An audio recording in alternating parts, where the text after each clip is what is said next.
We are live. We All are live. right. Here we All go. right. Okay. Well, welcome to the first Vital Elements, where I'm very fortunate to be joined by the lovely Yuji Rose, who has helped me through considerable technical difficulties. But now that we can both see and hear each other, we can get Right. underway. So, we've been exploring all the topics. What's on your mind at the moment? Oh, what isn't? Goodness gracious. There's a whole lot of stuff going on right now. Just like trying to continue to move real life forward. So thus the radio silence on the channel for the most part, besides me posting things here and there. Um, yeah, just like trying to get my life together, and I have certain things like in the works now. So I'm very, very excited. I just got word. I talked to you about the whole assessment thing that I had to do. I passed. So Congratulations. Excellent. Nice to yes, quickly. So, what's the yeah. next step? Next step is assignment things and figuring out like so how I'm gonna manage like school in the midst of all this. If I'm going to jump in this semester. I have like a little window of like maybe I shouldn't do this, but that I usually ignore that. So I'm A probably light going. pink. Um, so What what's the about you? course? Hmm. What course of study? Right now everything is basic. I'm undeclared because I'm transferring things from being over in New York. Now I'm doing stuff over here in my current state of residence, and yeah, just trying to get all of my stuffs in order and get transfer credits and get transcripts and all that other stuff. So yeah, it's a slow and steady process, but I'm like, okay, well, it's good because I'm not in a rush. So it'll happen when it happens. Yeah, it's nice to be able to make the time for those pursuits. We get caught up in things, and it sort of takes that big pivotal thing to throw us onto the next track and let us sort of make room for those things in the next chapter. So, Exactly.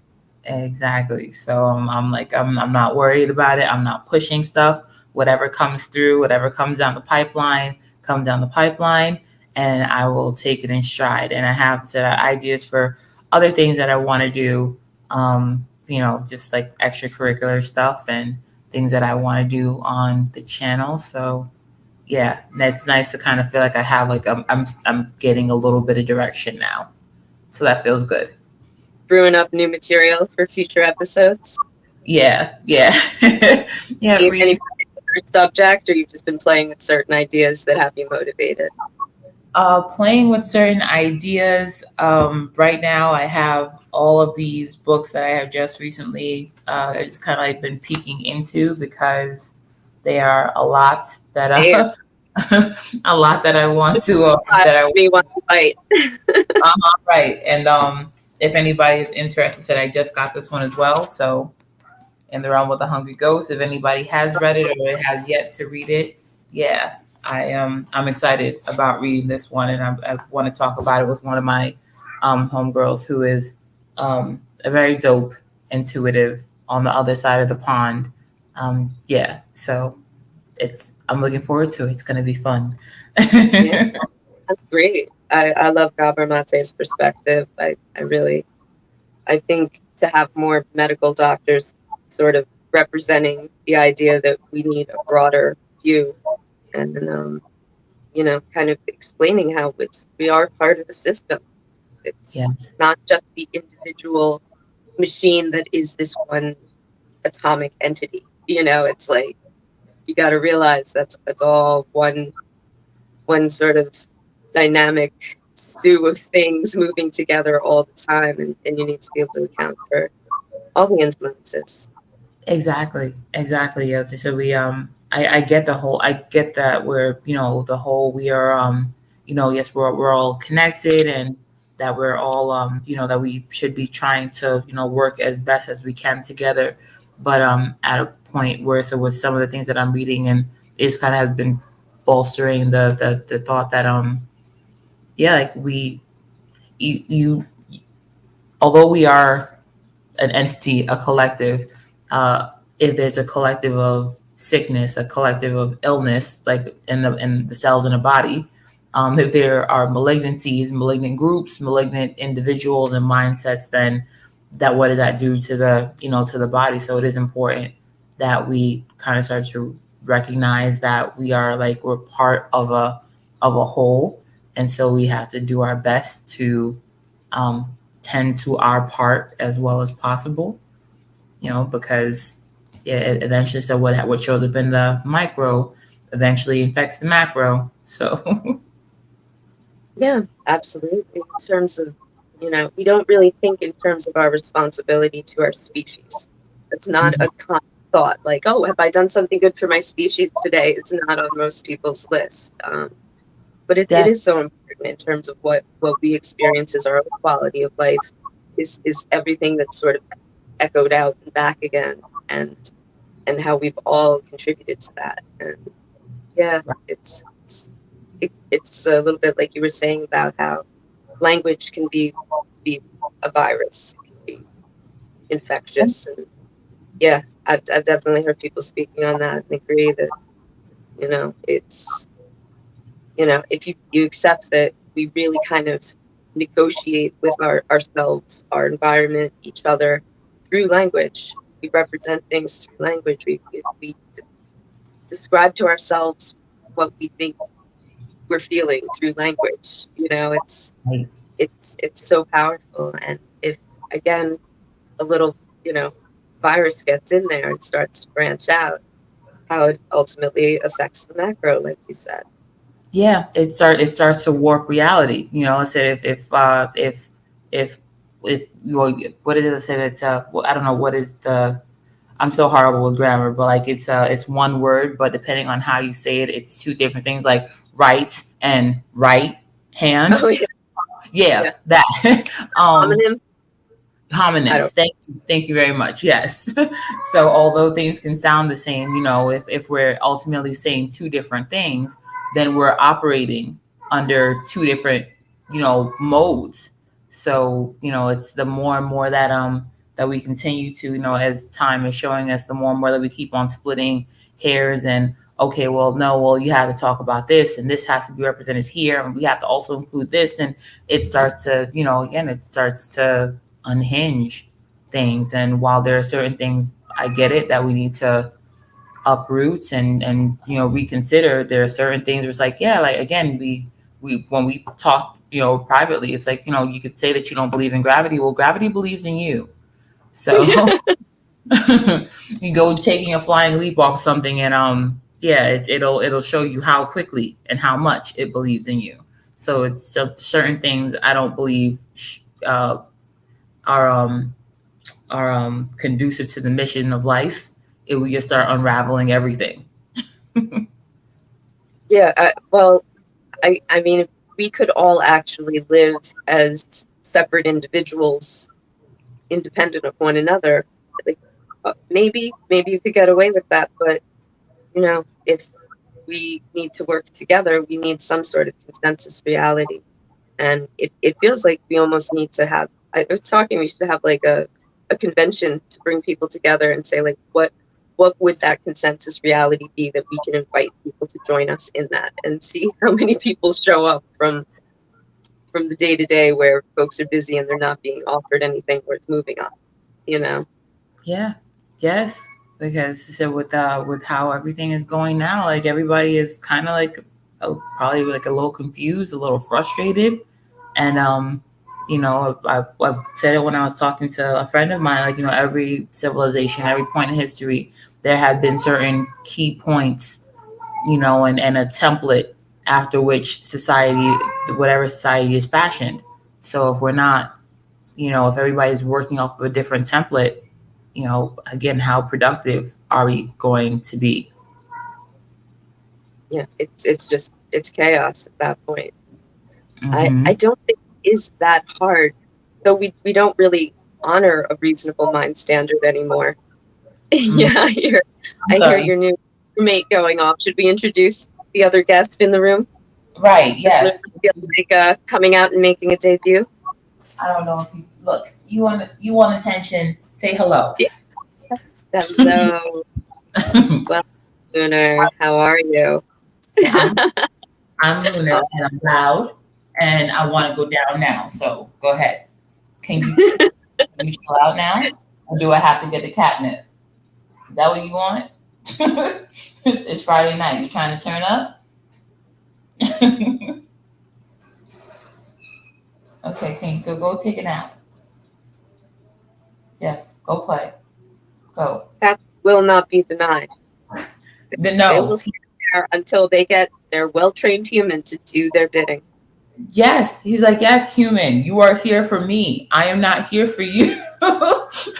You will pay me attention when I demand it. See now, and now he's off. Okay, good. So anyway, my apologies. Yeah, I figured that wasn't going to get better. Cats usually outlast humans in those battles of will, Right. especially Yeah. when they give me attention. Right. You know where you stand with the cat. That is a plus. You know what's up. Yeah, right. So there, it's as you said, the negotiation, it is a dance that you have to do with felines. Dogs are like it's unconditional. I just love you. I just want to love you as my human. Cats are like, you have to show me why I should love you. It's very, It's very. a meme about like, I don't know, why should I want to work for you? And like, why Yeah, are you hiring? Do people right, keep quitting? Does it suck to work here? right. It seems like you have the problem. You're under the burden of proof that you need to let me know why I should be here with you. Yes, this is Yeah, how this is how he treats me. power So dynamic felines. yes, yes. I'm trying very hard to be patient with him. Well, definitely know humans got that too.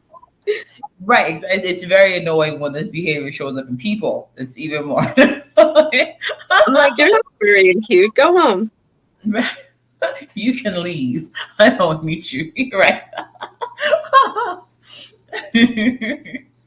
Yes, yes, yes. So, so what has been going on in your world, hun? I am finally getting my sleep back to normal, which is excellent, but it's also horrible because I'm dealing with some jet lag because schedule went one way and coming back the other way. I'm Mm-hmm. like, I'm like Twinkie cream filling side to side. This is like I've been in such a daze for like 3 4 days just trying to adjust, and I'm sort of getting it together. I'm like changing my routines and getting the rhythms together. So today was my hold my feet to the fire and make sure I got a thing done that I said is going to happen on this level. I've been clearing to-do lists of miscellany, but I've been kind of wanting to keep up and do more of the creative and social work. And Yeah. this is a little bit of both. So Oh, well, it's been that's nice good. to learning. That's We're learning the ropes. Thank you right. for sharing your experience. I appreciate that. Right. No. Yes, and it's been. I think that's something that's been happening with the both of us this summer, especially when we've had our marathon conversation. So it's like, all right, now we have to actually like adults and go to Yeah, bed so we can get up in the kind of morning. day off from adulting. We're like, now we're just gonna like wander around and talk about this. So we're both Right. bleary eyed and falling down. Right. We're both on the Pretty. phone, voices groggy and eyes heavy, like, okay, I think it's time for us to go to bed now, hun. So we're gonna go to bed and talk to you tomorrow. Yeah, why did my display freeze? Are we still? Yeah, it's still okay. My phone's just being glitchy. Good Hmm. news. I'm being glitchy. So, Right. how was it when you started doing the podcast? What got you doing yours?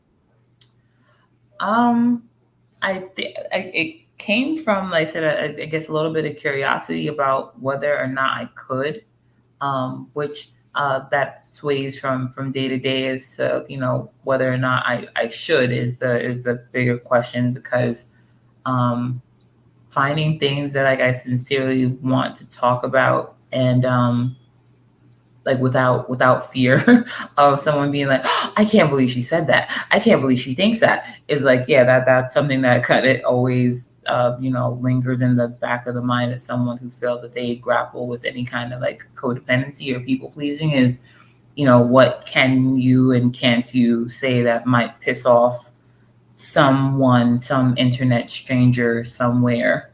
Um, but the curiosity was definitely there just to, connect with other people, connect with other parts of the world, connect with other perspectives, ways of thinking, ways of living, and find out if there is like the middle ground that would help me to just maintain faith and even if I don't get out there to the far reaches of the world, it at least can give me a little flicker or something to keep to run on when I'm out here out and about in local streets. So yeah, it was definitely nice. It's been a nice experience thus far to be encountering people from all over who are dealing with a lot of the same things, a lot of the same social dynamics, and doing their best to still be good people. Yeah, yeah. Well, that's the ultimate flex, you know. Don't let them change you and your values, bring you down to a level. It's about trying to stay on the path and keep growing and keep trying to just live gently and productively, maybe. Right, right. And sometimes, like, even if it's not gentle, like at least, to whatever you're going to engage in, like do it with like some conviction. Do it with your heart.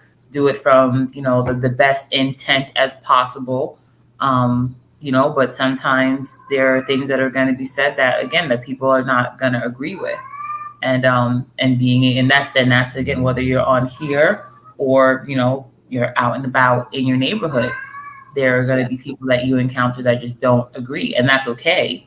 But nevertheless, you still have it's still they show the requirement to like be able to have the fortuitousness to to stick to your guns and kind of hold your opinion with enough grace to let it change with new information, let it evolve with new information, but still, get things from it that allow you to, that give you the nerve and the backbone to live your life according to what you think is important. So yeah, yeah. And I guess maybe gently is an odd choice of word for that, but I was just thinking in terms of contrasting it with the vehemence and the violence and the aggression that like so many people bring to like, what did you say? I'm like, what do you care? Keep moving. And then it's like, why won't you say this? I'm like, you say it. What do you need my mouth for? yeah, And it's real hostile and then the other part of that is then people are sort of living under this pall of terror, and being like, I don't know what I can say, and I don't know, and it sounds like an abusive relationship to me. yeah, but that's what the social device is, like, or the social mechanism has been, honed and sharpened to become the means by which our will, our ability, our capacity to, like, again, hold your own opinions and viewpoints while still being able to consider other people's and like ride the middle ground. It's like, no, it's been the tool, the battering ram by which you're shoved to one side of the poles or the other.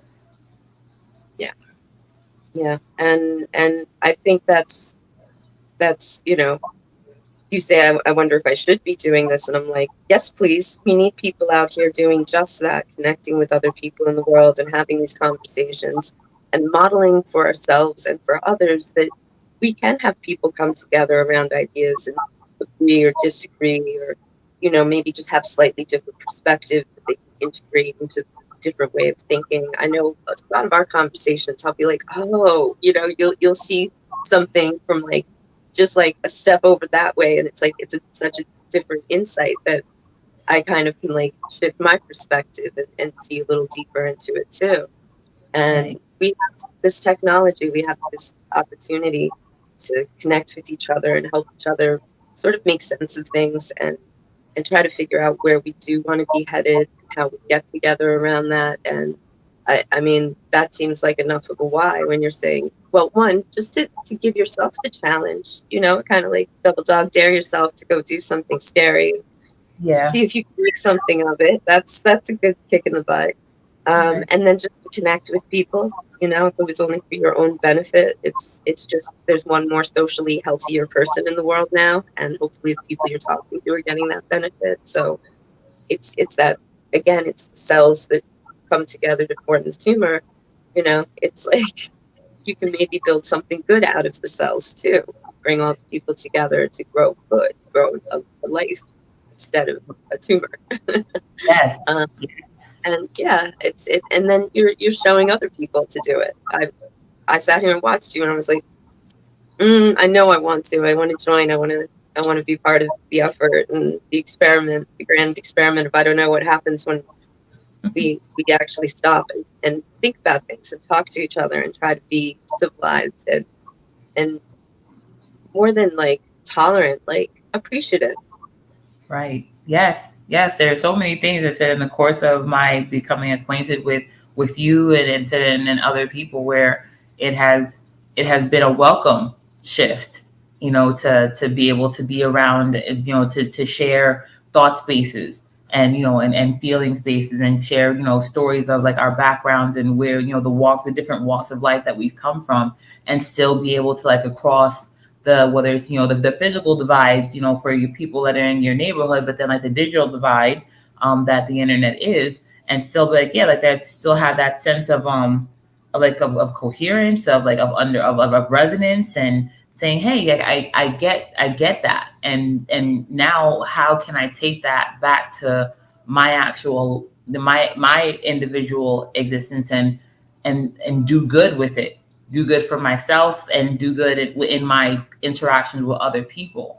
So it's not just like it's a many-fold kind of benefit. The fact that we're endeavoring and using technology in a way that we can actually like show that again that we're not alone in a lot of senses, and even when we are alone, well, we're more secure in ourselves because hey, there's someone in some other part of the world that while I've never met them in the flesh, we feel each other, we get it, you know. Yeah, I've been surprised by how much a more meaningful human connection can be formed through the digital medium. Right. It's been surprising because it's been tweaked to be divisive, to isolate people, and you kind of like, oh, okay, so that's not real life. Those aren't real people. But you forget there are other real people on the other side of that wall of noise trying to reach out. And when you can find those little ways around or through to actually make contact with real people, it's like, well, then, why aren't we using this to that end more to really actually have more of a human experience through this as much as we possibly can? There's no substitute for real life, but Yeah. this really offers more than I would have guessed it could. Exactly. That's what it's taught me. The fact that I've encountered people in this space that have had a positive impact on my mental, my emotional, my spiritual space, it's been a blessing.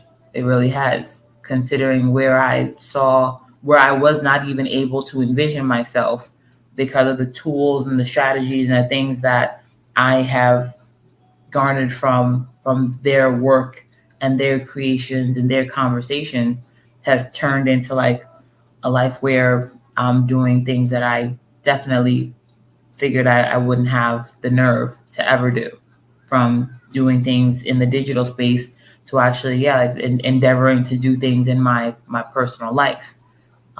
It just does good to the spirit to know that there are people out there that are working in good faith, to create beneficial things that speak to our possibilities, as opposed to our downfalls and our sticking points and our less than less than noble of behaviors and qualities and behaviors and ways of thinking and communicating with one another.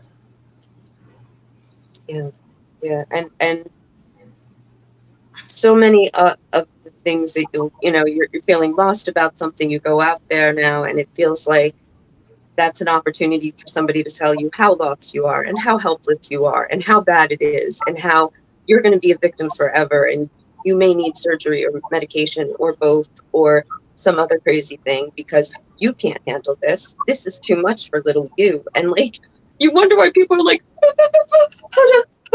like overwhelmed and terrified and paralyzed by this kind of message. So when, you can get around to the people who are saying, no, no, let's put that idea over here a minute and explore what is possible, what you can actually do, what you are strong enough to do.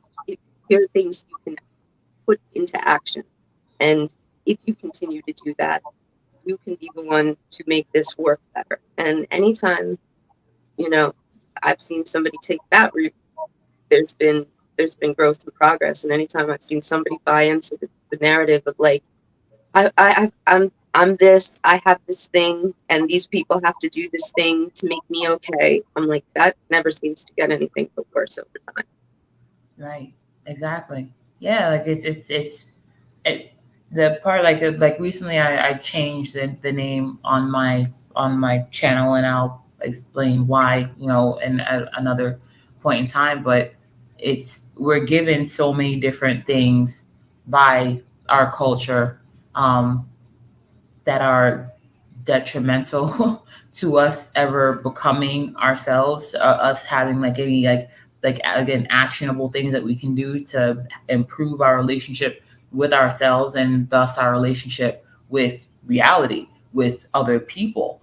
um and and by the time that you finally get around to, oh, this was actually hurting me, this is actually hobbling me or hamstringing me, I'm how far behind in the race. I'm how much more in pain. It's going to take me how much more time to kind of have to pump the brakes, sit down, and regroup, on many levels, mentally, emotionally, physically, spiritually, trying to pull all the pieces of myself after being scattered in some, to the wind. How much is it going to take for me to harvest myself back from the world?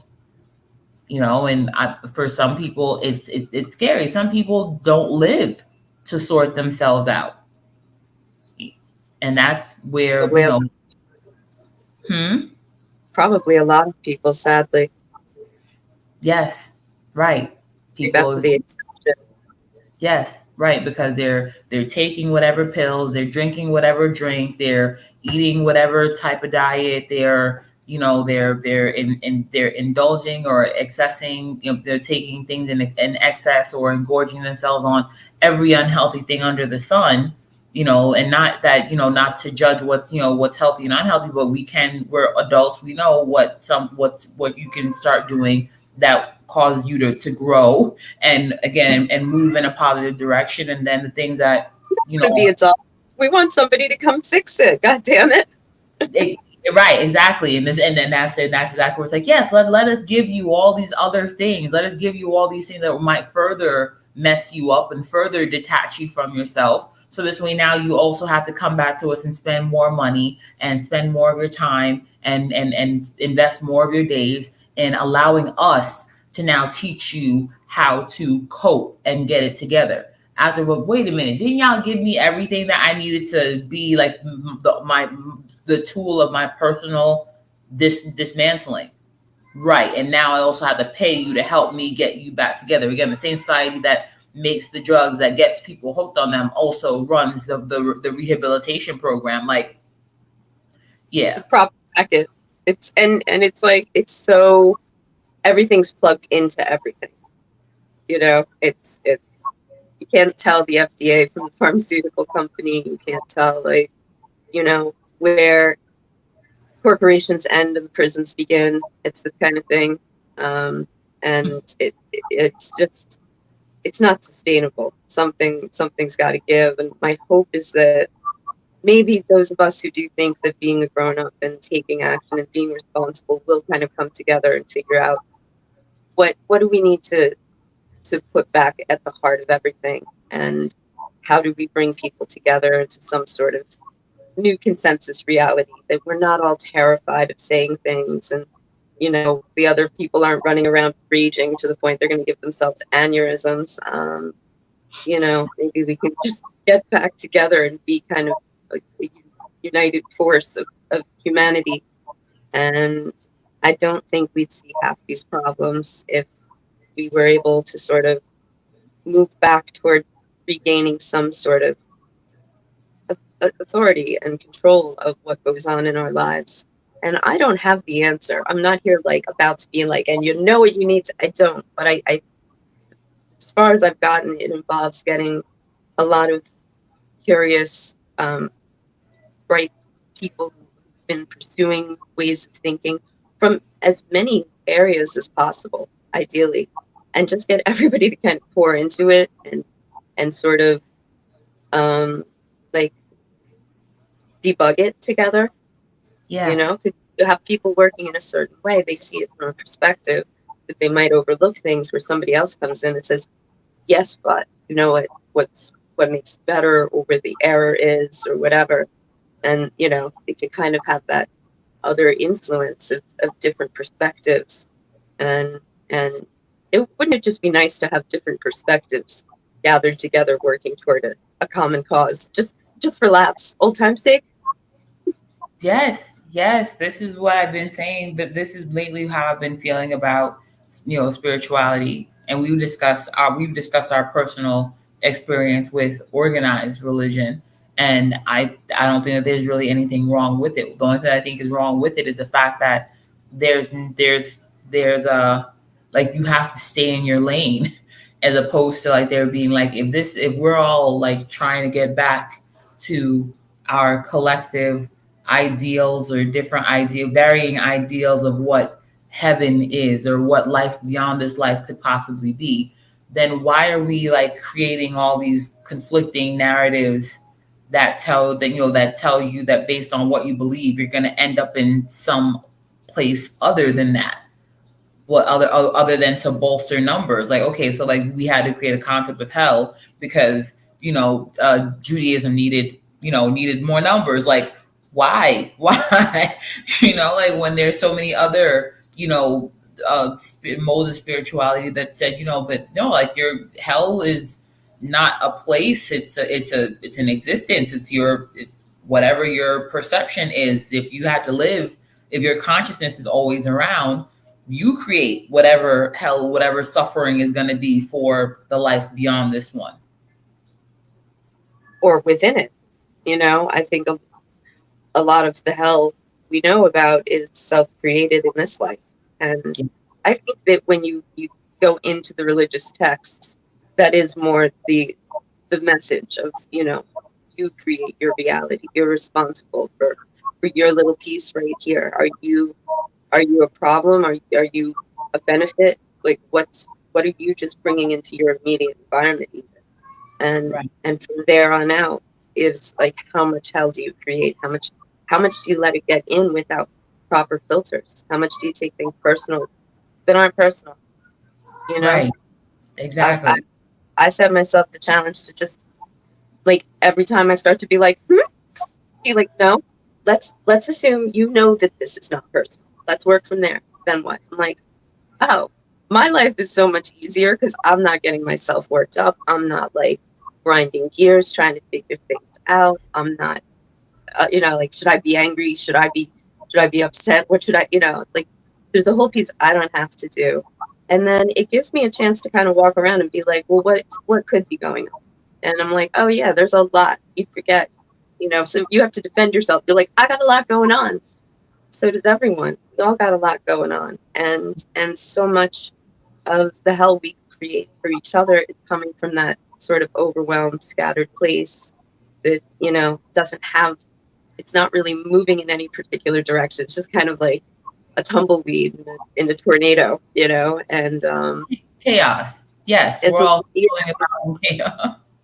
Yeah, and then the other part is how much we internalize stuff, like, as if it's about us. I'm like, I've realized how sometimes it is. There's been times where I've been like, oh, okay, so we got a personal thing. Let's get into it.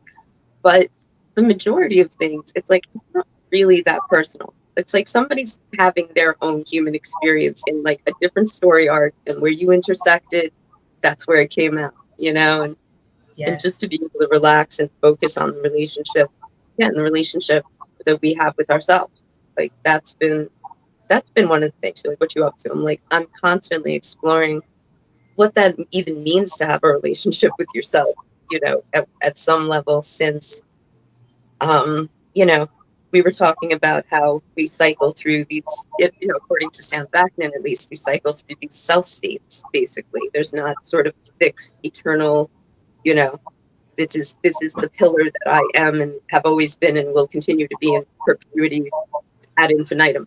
No, it's kind of like this. Like, sometimes I'm like this, sometimes I'm like that, sometimes, Right. and so to sort of understand even just that yourself is kind of, it's not that clean cut, it's not that fixed. You got to be able to sort of like go with the waves of who you are moment to moment even. Right. um but then, once you start to learn how to surf those waves, you got to go out into the big sea with everybody else's waves and realize, like, yeah, these are all the waves together, and we're still the ocean now, we're still okay. Like, Right. Yes. Like I it, said, you're both a part of, you're part of the ocean. You are the ocean, so it's dancing between those thoughts and saying, okay, well, the sea is not fixed. It's something that's always, under the influence of the moon. It's always, it's in flux. So it's like you can have a core, you can have your little boat or your little island, but then you're so much more than that. And it's nice to have a space that you come back to say, okay, or you revisit and say, well, let's regroup and say, well, yes, I'm on this particular shore right now. A bit of me is on this shore and exploring this possibility and feeling out this territory, but then I still rush back. A bit of me still rushes back to the sea, and I'm back in motion again, going through different depths and occurring in different states. I'm either I'm at the crest of the wave, or I'm in the barrel, or like I'm ebbing or I'm flowing, and being able to, yeah, like to not look at yourself as such a fixed thing. The more and more that we try to look at ourselves as a fixed thing, then we wonder why our minds and our spirits break, because we become brittle. yeah, and just being able to be fluid with that sort of ever changing reality is so much more comfortable than trying to sort of jam in. We like flew by me here. To jam in your ideas and be like, no, but this is the kind of person I am, and this is how it has to be. And I think that's when you get into those intractable arguments with people. They're so sure. They're so sure because they think that, like, this is myself, and I'm gonna like top down impose this idea of myself into the actual moment to moment unfolding of who and what I really am. And it just, I don't know. I mean, I can't think of any living system that does well when it gets like tense and kind of closes in on itself. That's usually a death knell. And I think people need to be able to move out toward life as sort of maybe just the first step, just sort of make a little room for life, a little possibility.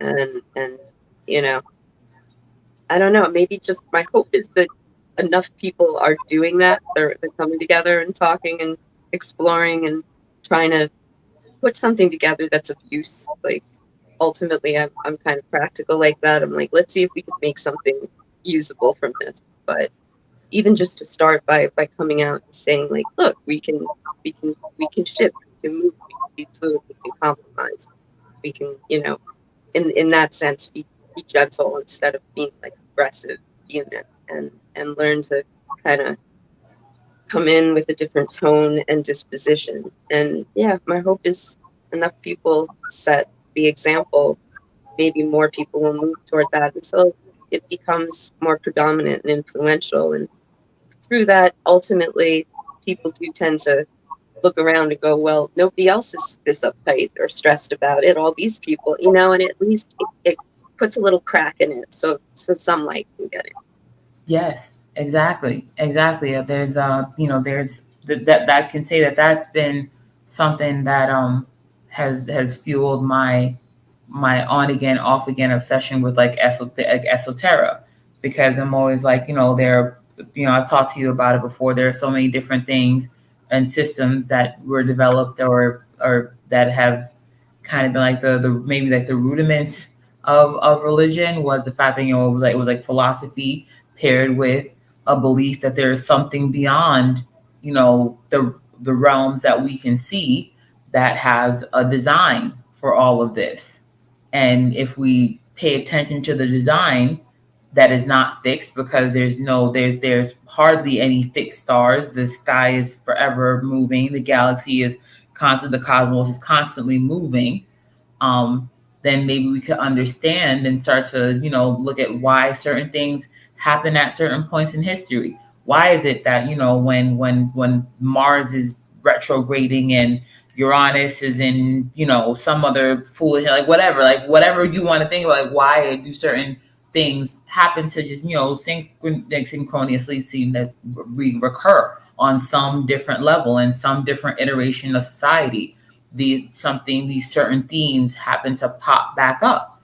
And and they admitted that, in so many ways, that they were aware of these things, they were sensitive to these things, and they created whatever lore or system they needed to allow themselves the grace to change, and know that there are certain seasons of life where this behavior makes sense, but now things are shifting, things are changing. And I've mentioned it before, if we can say that lunacy is linked to brain function and the water in our body, and how the moon affects the water in our body, how many other planets are being discovered that give off frequencies, and we don't think that those things affect us at all? That's weird to me then. Yeah, it's it's tough because you do have to like break things into parts to operate as a corporeal being in a temporal world, right? But Right. there does seem to be a larger reality of there's no point at which it you can really put a line or a wall and divide the things out. They're not really divisible. That's that's just functionally true, at least to the best of my understanding of everything theoretical physics says. There's sort Yes. of a well, yes, but no, but Right. Yes. This is for are we everything. Like, touching well, yes, but no, because it's really you can't actually touch another person because of the spaces between them. I'm like, okay. So we're just kind of illusory. yes. We Right. just have to be occurring this way.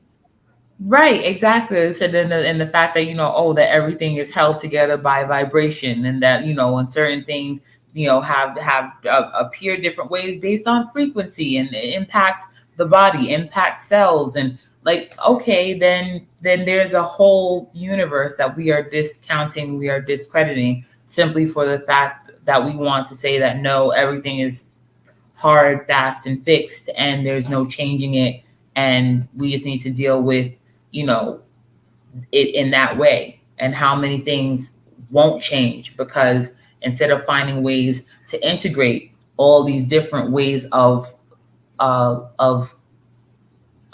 evaluating and exploring the possibilities of concepts, we're just like, no, well, this is the only. Just worry about the separate concepts. It's like Ghostbusters, don't cross the streams. It's very odd. It's very odd to me. It's always been odd to me. Yeah, well, it's I guess that's in part that we really could only see from the outside in when we started this, and the more we've gotten down inside of things and kind of looked out, we're like, oh, it's not all like discrete objects and forces. It's really so intermingled. I don't know. I would love to meet somebody who really understands chaos theory and just like I buy him rounds. Just like let me pick your brain. I want to understand Mm. what that is really, because when I hear that, I'm like, yeah, how would it not? By some, I mean, it's more a thought experiment for what it matters. That like you're like, yeah, or fly flaps its wings and there's a A storm tsunami. somewhere, Yes. tsunami. That was it. Um, and you know, and like, yeah, I guess it could not be, but you're also forgetting like there's going to be like all this, you know, we hear that and we're like, oh, butterfly made a tsunami. And it's like, I think it's more about all the things that happen in between, that force intercepts another force, is intercepted by another force, and then they combine. And then there's sort of a compound force that rolls forward and is then, you know, intersects with another force. And like, it, you can't take that apart. It's like, where do you start to decide which force is which and which event is which? And it, Yeah. you know, at that point, I'm like, yeah, okay, so like we really can't meaningfully do that. It's just, I always think just to be embodied, you kind of got to cut out most of the stuff, or the system. We don't have like the RAM to run reality in its raw state. Yeah, It just, we don't have the bandwidth. No. yeah. Yeah. So, and yeah, I think that's a lot of why people are taking more of an interest in hallucinogens in terms of like trying to scratch the surface of that and have some sort of experiential perspective on it. And Right. yeah, because it's kind of mad when you hear it. You're like, everything is one. It's like, how? I'm Hmm. pretty sure, you know, in real life when we're walking around here in our, you know, Right. bodies, to It, like use our mhm. senses and think things in small bites. Like that does sound crazy, but you start unraveling it, you're like, okay, there's something there. And then when you can bring the physical and mental experience to meet that idea on a certain level, I think it's kind of, I think on some of what it does to people is it makes them go, oh, okay. And that little bit of humility goes a long way, you know? Yeah. To just to actually just admit that, like even when it comes to like you mentioned about self states, like we look at ourselves like, okay, well, it is just us, but how much of who we believe we are is constellated across the perspectives of how many other people have been involved in our lives, for the good Mm. and for the bad.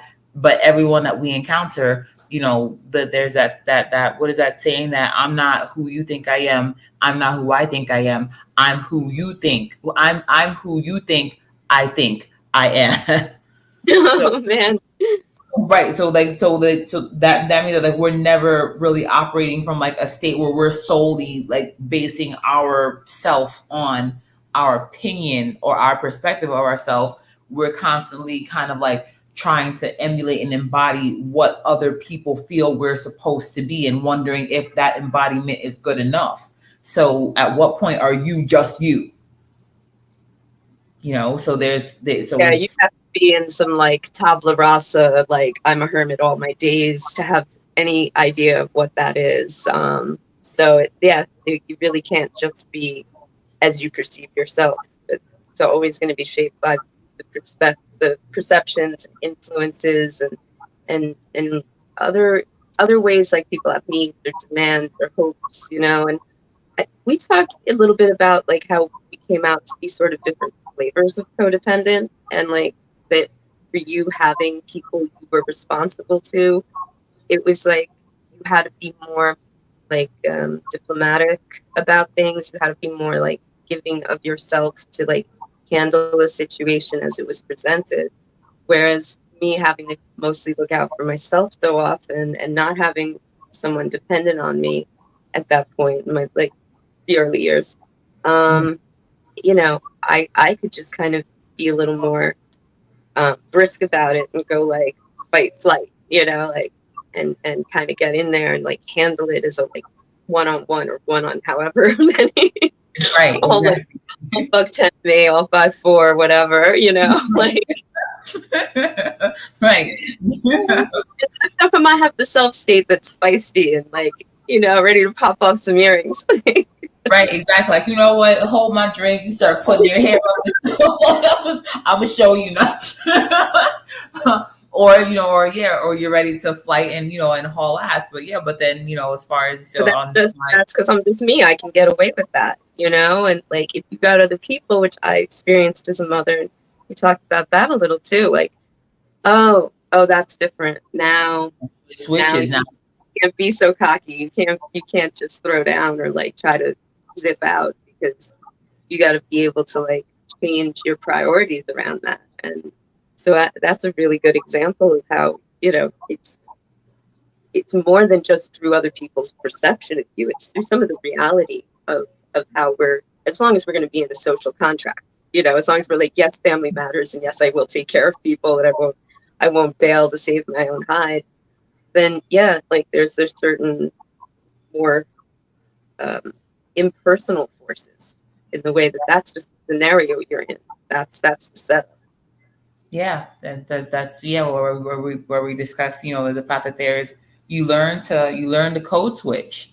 You learn to just to start swapping out certain elements of certain behaviors because you realize that there are different the stakes change. So when you don't have a whole lot of skin in the game, when I was younger and I didn't have a child, and I figured that I was old enough to not worry about my siblings anymore, that small smidgen of a moment that I'm like, I'm out, I'm bailing, I'm big sister as an adult now. Yeah, right. I'm ready to cash in my chips and get the hell out of the adultified child game. Suddenly, I'm thrown right back into the fray when I find out that I'm expecting, and now I'm like, oh well, now I still have to behave as though I got skin in the game because the reality is I do. So I Mhm. can't afford to just walk around and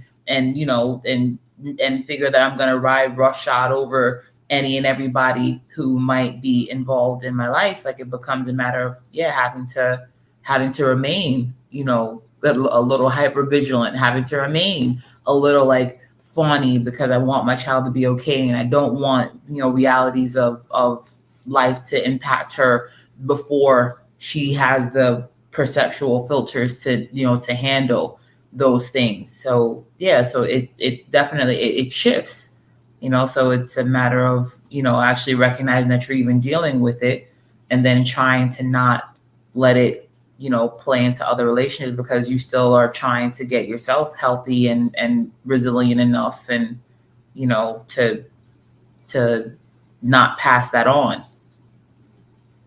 As much as possible. Yeah, I mean, and that's again, you're saying, get healthy with yourself. It's back to the relationship you have with yourself. That hopefully, you say you get a little fawny, and like, yeah, that probably happens. But like, the less you're disconnected from yourself, the more you're like in touch with your own thing, moment to moment. The less it's going to be fawning, and the more it's going to be just good, sensible diplomacy. And like, Yeah. like being able to say that, and like for me, I don't really have to like fight the same as I used to. I just kind of like, well, okay, but here's the thing, like let me Right. just lay this down, because I kind of worked out what the thing was.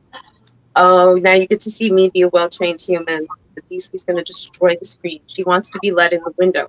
I could have the door open and she still wants me to let her in the window. So It's please okay. hold. No problem. Okay. Oh, now you take off.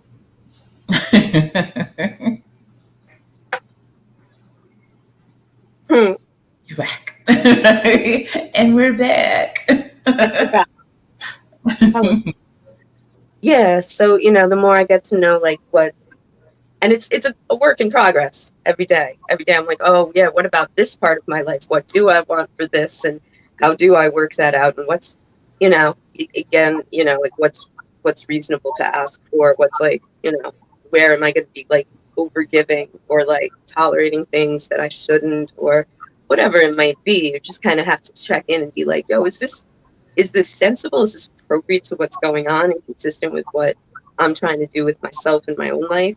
Right. Or have I slipped out and gone into some sort of like, you know I'm in some sort of fear state, or I'm like in some sort of fantasy, or I'm like, for some reason I'm letting my good sense be colored by this kind of thing. That, oh, did it freeze, or is that just my phone again? Nope, you're good. Okay, why's my phone no display? It might That's even be weird. because it fell asleep, but your camera's still going. So that's good. There it is. We good. Yes. um and it wiped my train of thought. What were you just saying?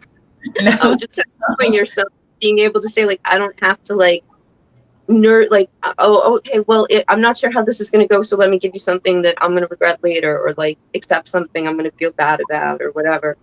Or get into like a conflict about something because like I need to stand my ground and defend this thing because, whatever, that's not really thought through really well. And just Mhm. being able to take the time and check those things with yourself and get more, so where you get more fluent with it again, and you just kind of naturally come to that place where you're like, oh, okay, then here's the thing about that. Here's what I can offer you. Here's here's the compromise I would consider. And you just get to where it's just good practice at that point. And we're so used to being in that neurotic response that like we almost forget, like, no, there's almost always, like, anything that's dysfunctional, there's a functional version of. Yes. And some of it's learning to be like, okay, so what I'm doing is not good or bad, it's just how apt it is, like how appropriate it is for this situation and for my thing that I'm trying to do. Right. And yeah, you kind of get out to where you sort of say like, okay, let me try to see if I can take what it is I want to do. I have this generosity. I have this.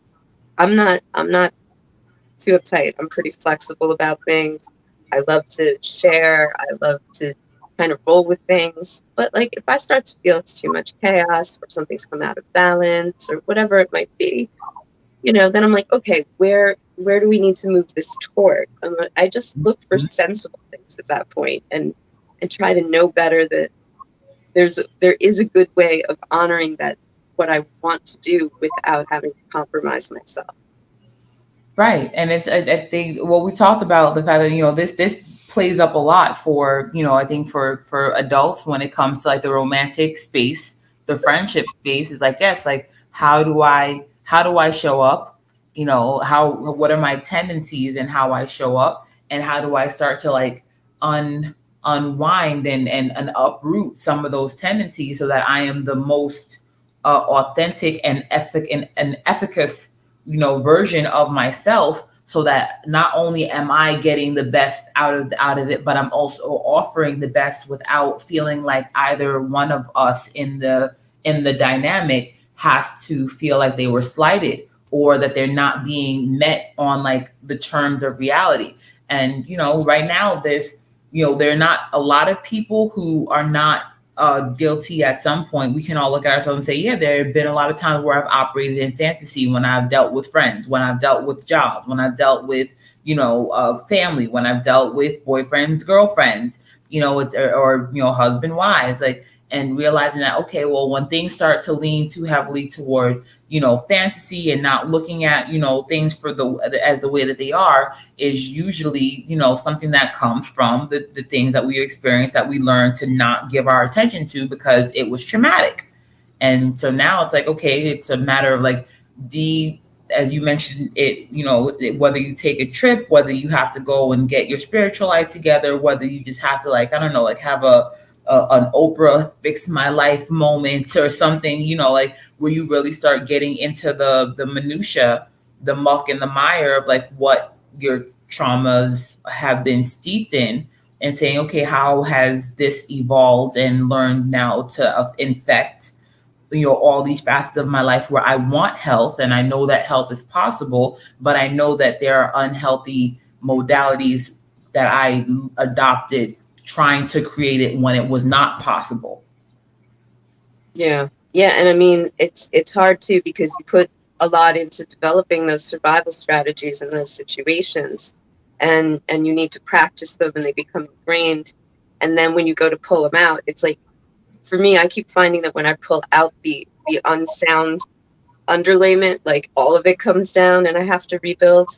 Right. Um, so I gotta like learn new skills. I have to have like new like mission statements, kind of like start over. And it's another like then I got to develop those skills and integrate them and work them in to be more reflexive and predominant. And oh damn it, thought just went. I was going to tie that back to something you just said earlier. Um, Mhm. well, Oh, anyway, we'll see on. It'll come back. right. Right. Yeah, but no, but I I feel that. I understand that. I said, and it's no place, has it become, I said, no point in my life has it become more evident than right now, where you said, you kind of go into like a little bit of a monk or a hermit phase if need be.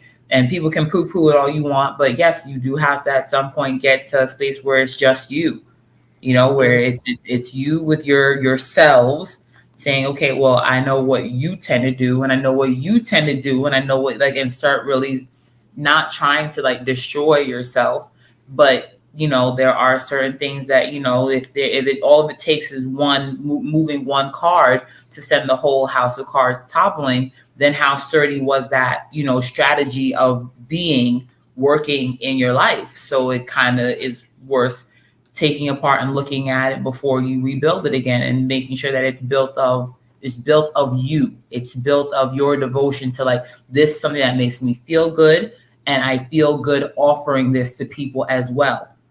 So the loop is it's self-fulfilling, as opposed to everything is out. All of my concern about whether or not people are happy, people are pleased, people like what I said, like how I dress, like how I do my hair, like the way that I do my nails, like everything is out, out, out. Like, where's the point where it's like it's a self-sustaining system, and it's a conduit that's within you, where you're like, yes, this is about me, but how I treat people is about me. It's not selfish. I want to feel good about who I am with people, in collaboration with people, but I want to feel good when I'm on my own too, because that in itself becomes harmful when your sense of being and your sense of like having a positive outlook on yourself is reliant upon a constant loop or a constant like intake from other people. Then like that, how strong and how lasting or enduring are those relationships where you constantly are waiting for someone to give you the input that, oh, I like this,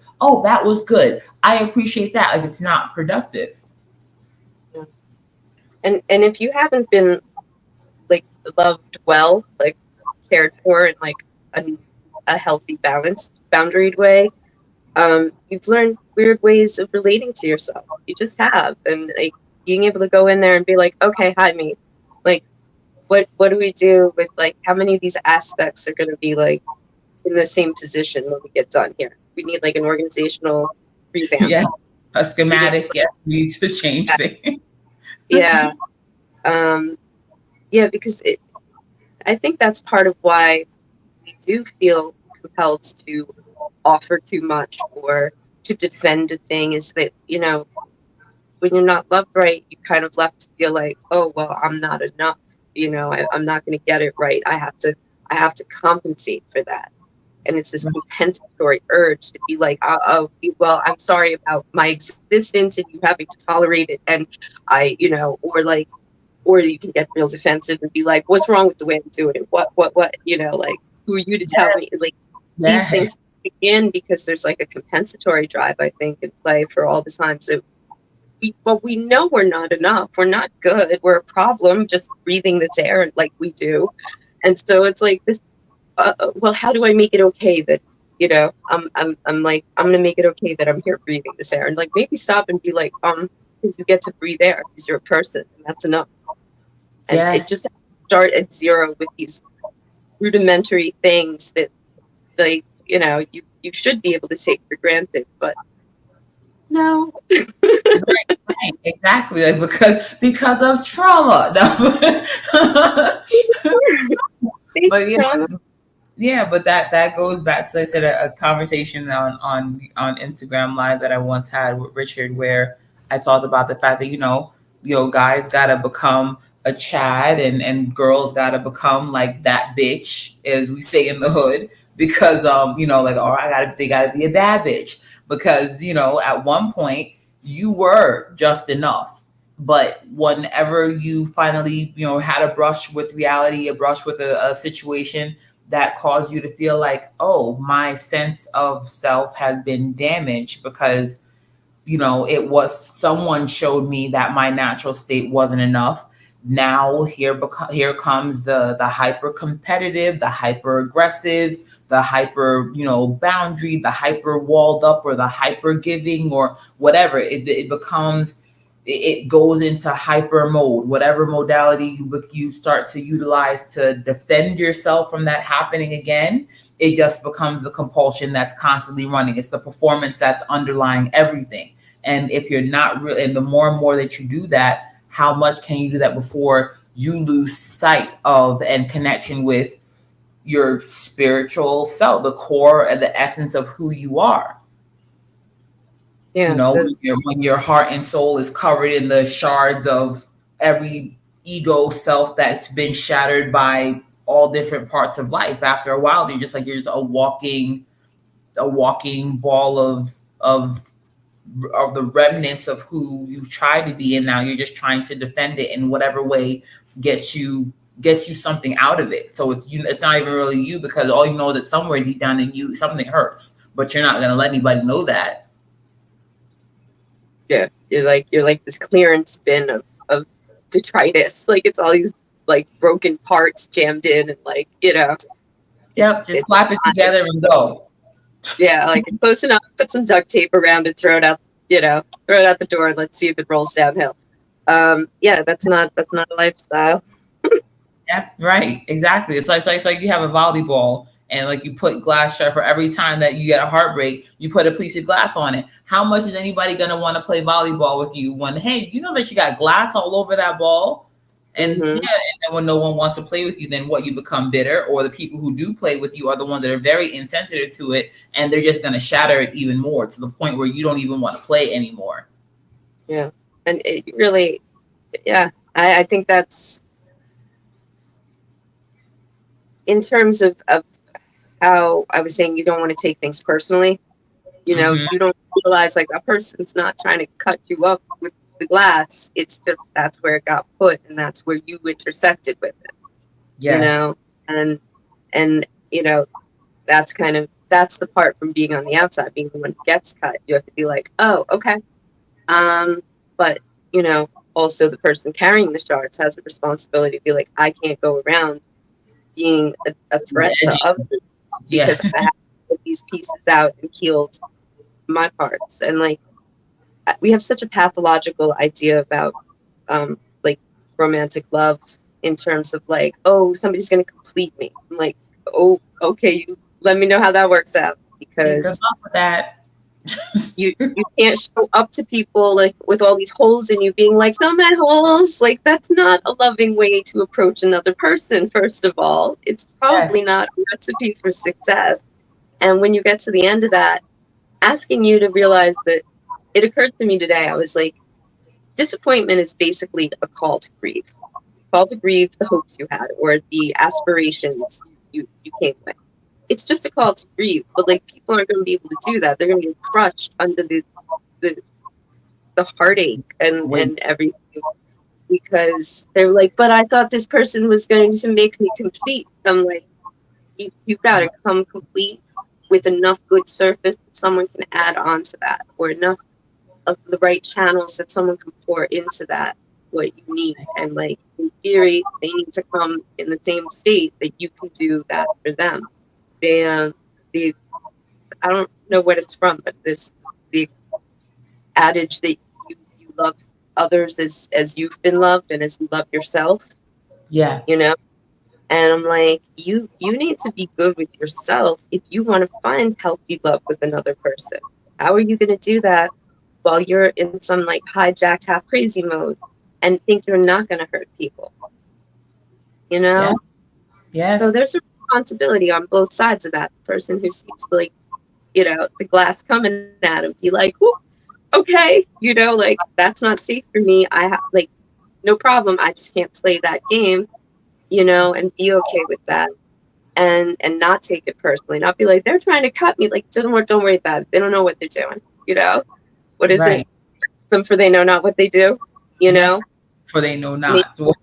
maybe look at that one. And then on the other side, it's a responsibility of the person who is walking around. Like I could be like kind of, I don't know. There were days where I was just like, please don't be near me because I can't actually be a decent human being being right now. Like, please just go away from me because I know I'm gonna like I bite. Okay, I'll like like, I don't bite, but I'd be on that level. That would be my energy, and I'm like, I would kind of like try to keep myself away from other humans when I felt like I couldn't manage it effectively. I just be Yeah, like, I'm not going to expose others to this. I haven't fixed it yet. I'm just going to keep it over here, like, you know, right. There's, safe thing there's until I can do some work on that. yes, there is something to be said for that. Like, yes, like how when you know that you're not managing yourself well and you know that you're going through something, this is where I had a conversation, I think I mentioned it to you. I had a conversation with my cousin because again, talking about interpersonal relationships and and the different dynamics that people utilize trying to find love in whatever sense makes them feel full, best seen and appreciated, and they're sharing and being shared with in meaningful ways.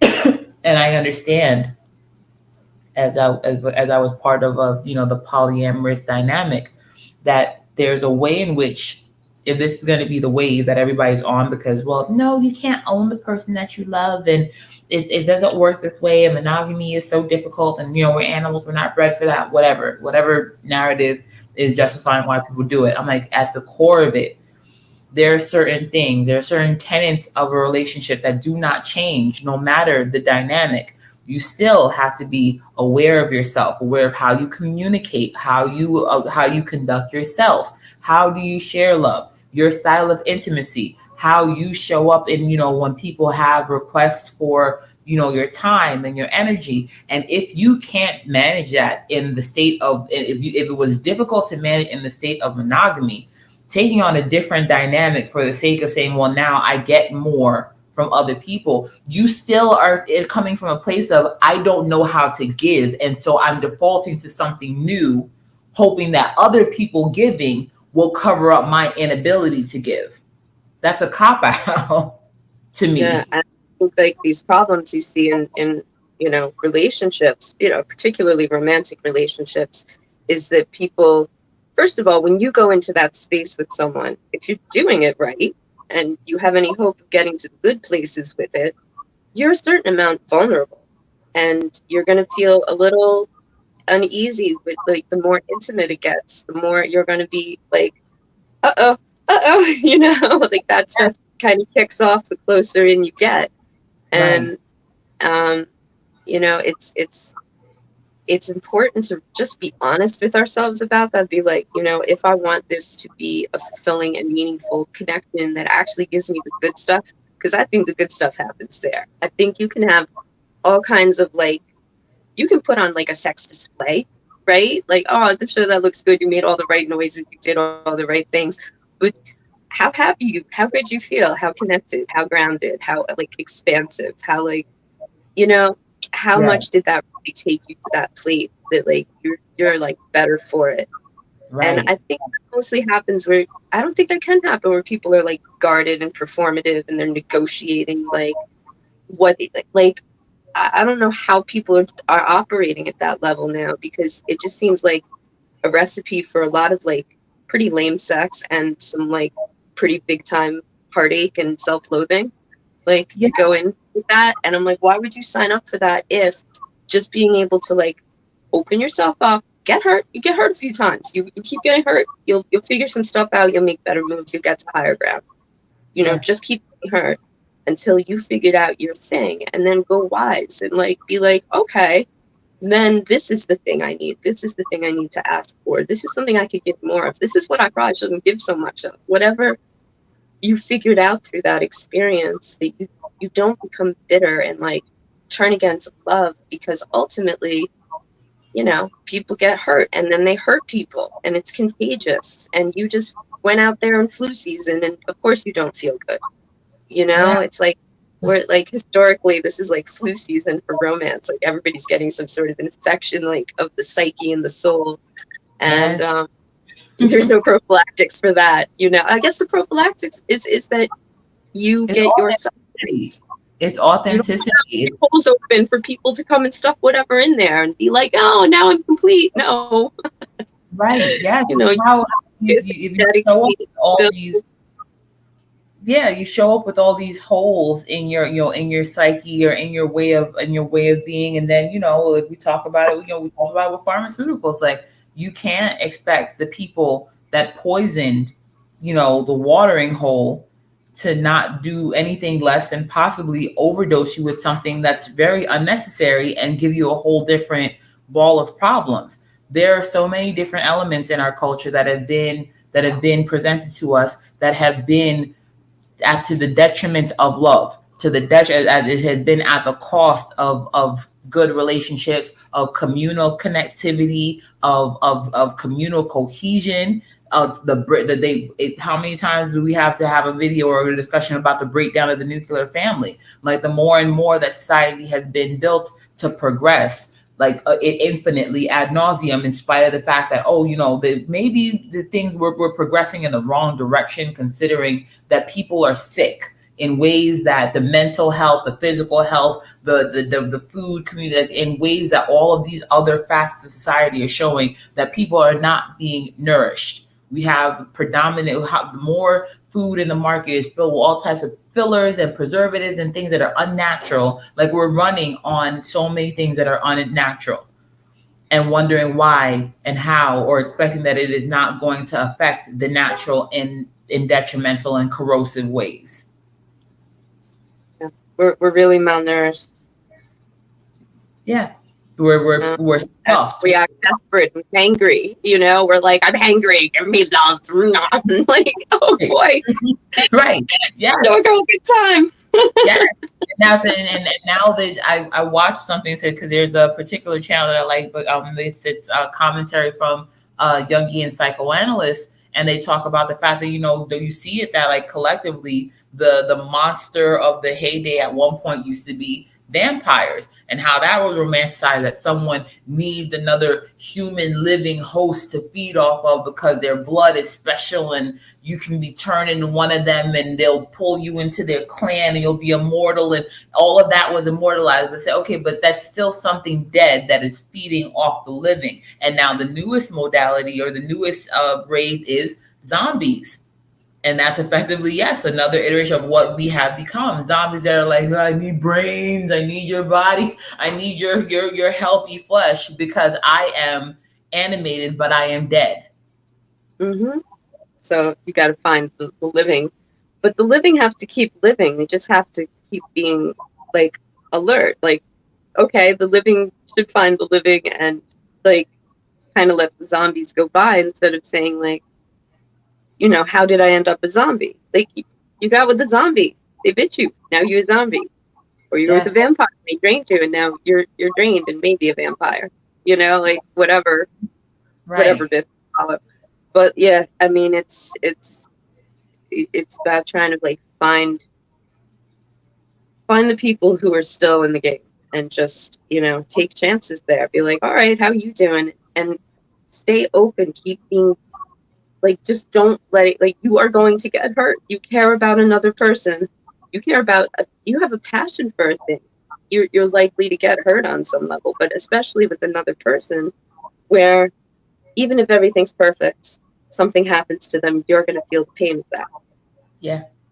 You're taking that on, and it's just sort of like, you got to kind of keep doing that, so that you don't succumb to the bitterness and the delusion of whatever is driving the zombie apocalypse right now. You kind of say, I got to sit it out. I got to kind of stay ahead of it, take the high ground, and try to find Yeah. the other survivors, and build encampments, and build back from there.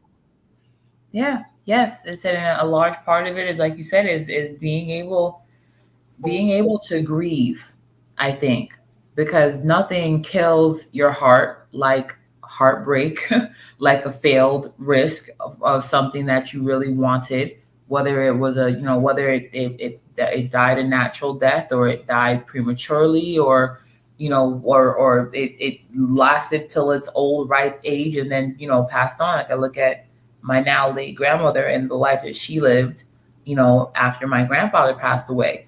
She didn't remarry. She was thankful that she found a husband. They grew a beautiful family. And when he passed on, she's like, I'm happy with my spirituality alone. I have my family, I have my children. I'm very thankful for the life that I live. I'm thankful for the times that I lived to see like past it, because she's becoming a woman in the midst of like civil rights movement, being an immigrant from Jamaica coming to America. So Yeah. she went through all that stuff. And again, not to say, oh, everybody just needs to learn to be a monk and be by yourself, but the point is that like when you are actually like embodying your relationship and you're embodying yourself and you're present to like everything that comes with life, meaning it can be here one minute, it can go the next, it can go great, it can fall apart. Having the resilience and the ability to like be in yourself enough to grieve, cry your heart out, mourn it, let it go, and then rebuild. The sun comes up tomorrow, and for as long as there's still breath in your lungs, a day above ground, you have to move in the next direction of your next new thing, whether that's in collaboration with someone else or just you as yourself. It's not just you, it's you yourself, you as an individual. You bring yourself back to life. You reinvigorate yourself and give yourself the license to say, I'm going to try again. And whatever that try is going to be, at least it's something that you created free of bitterness and grief and feeling like something was taken from you that you can never on any level ever have again. That's the fantasy that comes with heartbreak and when you don't actually mourn and let things go. Yeah, and it's a gift to yourself and everyone else if you can process the sadness and the sense of loss and whatever anger might come with that. It's sort of a mix of emotions you got to walk through at least, and sort of kind of come out and say, okay, I've given them their space.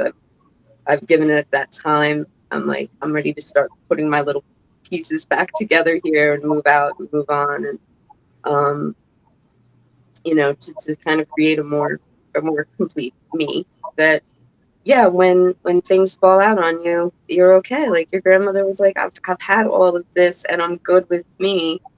I don't need to spend my time and my energy trying to chase down something else. I'm comfortable with this life that I've given myself to, these beliefs, these values, that just living in them gives me meaning and connection. And that, I mean, you wish the people who were looking for love were coming in that way. It would be a different scene. Exactly. The people who are know that I've never seen, that in my life, I think it was like we have more resilience when we're younger because yes, that's when we date and, boyfriend and girlfriend goes, comes, we're like, okay, well, I'm dating again. Bye. And we just kind of move on. Yeah, we might cry for a little bit, play sad music in our room for like a month or two. And then next thing you know, okay, well, so and so likes us and wants to take us out and we move on like, okay, well, that just didn't work. But as we get older, like it's like the grief just like it hits different, and it when we allow it to to warp and isolate us, and in that warping and in that isolation, it just like it coagulates, and like you said, it just becomes like just stagnant detritus and weird cramped muscles that are no longer, we're no longer willing to flex to finally build back up the strength to try again. Yeah, I think Esther Perel talks about having her parents were both the sole survivors of their families in Nazi concentration camps, and they actually were swept up with the other survivors and put in a proper place, a proper encampment where they had care and resources. And they were trying to reconnect people with any family they might have in the world or get them located somewhere. And she said she could see that there were really like two groups of people, and there were some that were like barely living. They just stayed low to the ground for forever. And then there was a group that got really busy living, and they went on and they had full lives, like all these things that happened for them. She says her parents were those who got busy living, and Yes, and they'd had this, like, for all they've been through, they didn't let it define them, and like put a roadblock where their life ended there. They got up and they were like, all right, you gotta get engaged. You gotta seize that life force in some way. You can't just sit there and feel like like crap all the time and think that at some point that's on you. You got to get up, you got to try. And I'm saying I tried and tried and tried and I got knocked down and again and again. It was discouraging for years and years and years. I tried. But the one thing I did was I kept getting back up. I kept being like, all right, let's do it again. And through that it creates a certain resilience and a certain momentum. It's like the water's been rolling downhill for so long. It's coming with some force now, you Yes. know. And to Yeah. recognize that and to be like, that's right, I'm that flow of water coming in. I can shape to the environment, but I can also like plow into things and clear them Right. and get. Hmm? No, no, right. I'm sorry. Like, didn't mean to stop you. Go ahead. I was saying, if you get busy living and your whole thing is like there's no choice. I think you lose your right to suicide when you have children. So I was like, all right, I got no choice. I'll have to keep there's something out, like, and yeah, it comes with a certain force that then you don't feel like you have to like push and fight or like, you know, bow and scrape or whatever. You just kind of come, you're a force of nature and people can harness that or they can get their stuff washed out with it. Like you're just doing what you're doing Yes. and Yes. about And being that's busy. yes. That's the whole thing. With we talked about that before. You brought when we were uh in our first long ramble on the phone where we had that we talked about it's one of the first thing that you learn how to do when you're doing anything where there's a risk of falling is you learn how to fall. Yeah. And that's something that I don't think as much as and people when we have the euphemism, the popular notion of falling in love. How do you fall? Because how you fall will damn Reality. near will damn near ensure whether or not you get up and try again, or you just live a life where you just fall forever and you That never sounds figure like out hell. how to. That sounds like hell on earth, talking about creating hell. Yes, yes, Like endless descent. That I don't know. Sounds yes. diabolical to me. Yes, and that's what I think said that things have been rigged against us so horribly, and I don't really believe that we don't the conversations about how to restructure and rebuild our relationships in mass. It needs to be discussed. Like, how are we engaging with certain things like love and relationships and family and community? Because it's one thing to say, okay, I'm just going to be very careful and calm and clear on how I am investing myself, how much of myself I'm investing, and when do I decide to dial it up or dial it back, versus I'm just gonna like think that the life allows me to just be this open circuit of again outpouring, outpouring, outpouring all the time until eventually that outpouring becomes filled with bitterness and resentfulness because you've given to the point you've given past your capacity. Your cup is now not just empty; it's now buried. It's now tapped into like a cesspool, and now the cesspool is coming out of that. It's like in the tarot with the Ace of Cups. You see that cup that's usually overflowing with water. And yes, like when you're spiritually, when you're in a good place, in a space of living, yes, that is the wellspring of your life. Their scripture says, Is there another part that it's like stagnant water? It gets swampy at some point, and it talks yeah, about the fact that you can't go forward with the other things because you kind of yes, become a swamp.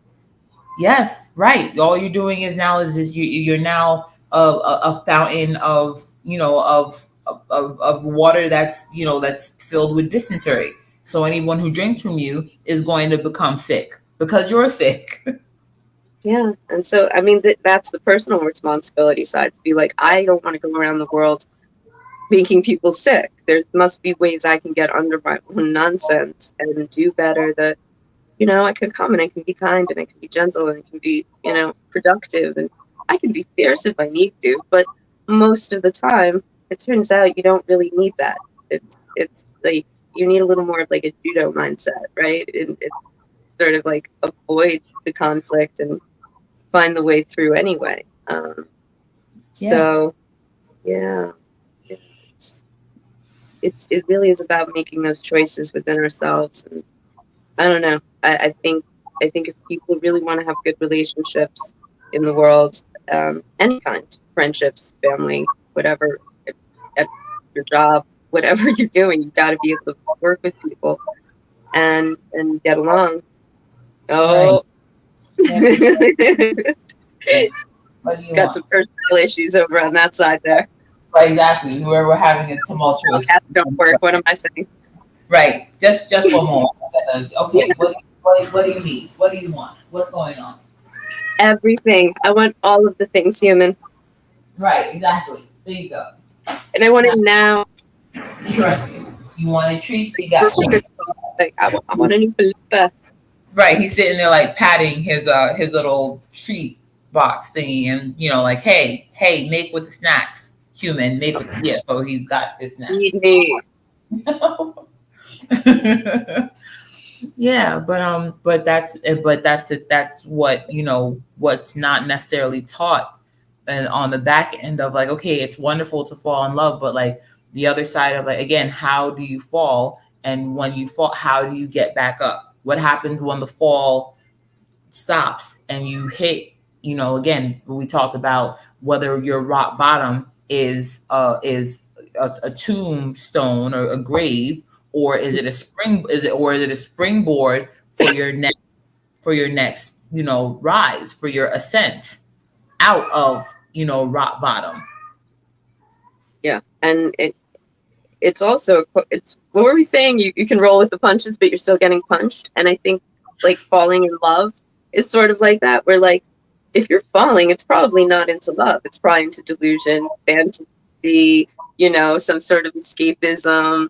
It's How are it's you it's falling? technically not love How, if you're falling into it. You should be able to walk in on level ground with your stuff right, and then like maybe you and somebody else lift each other up a little, and like yeah, yeah, yeah. I can sort of understand falling out of love if you've been elevating each other for a while, and that ceases. You might kind of have to come down a notch, but hopefully you've lifted each other up in ways that carry forth too. It's not just temporary. I'm feeding you for this fix now. It's like you taught a man to fish instead of giving him a fish, and there I think maybe then you can start to talk about it being love.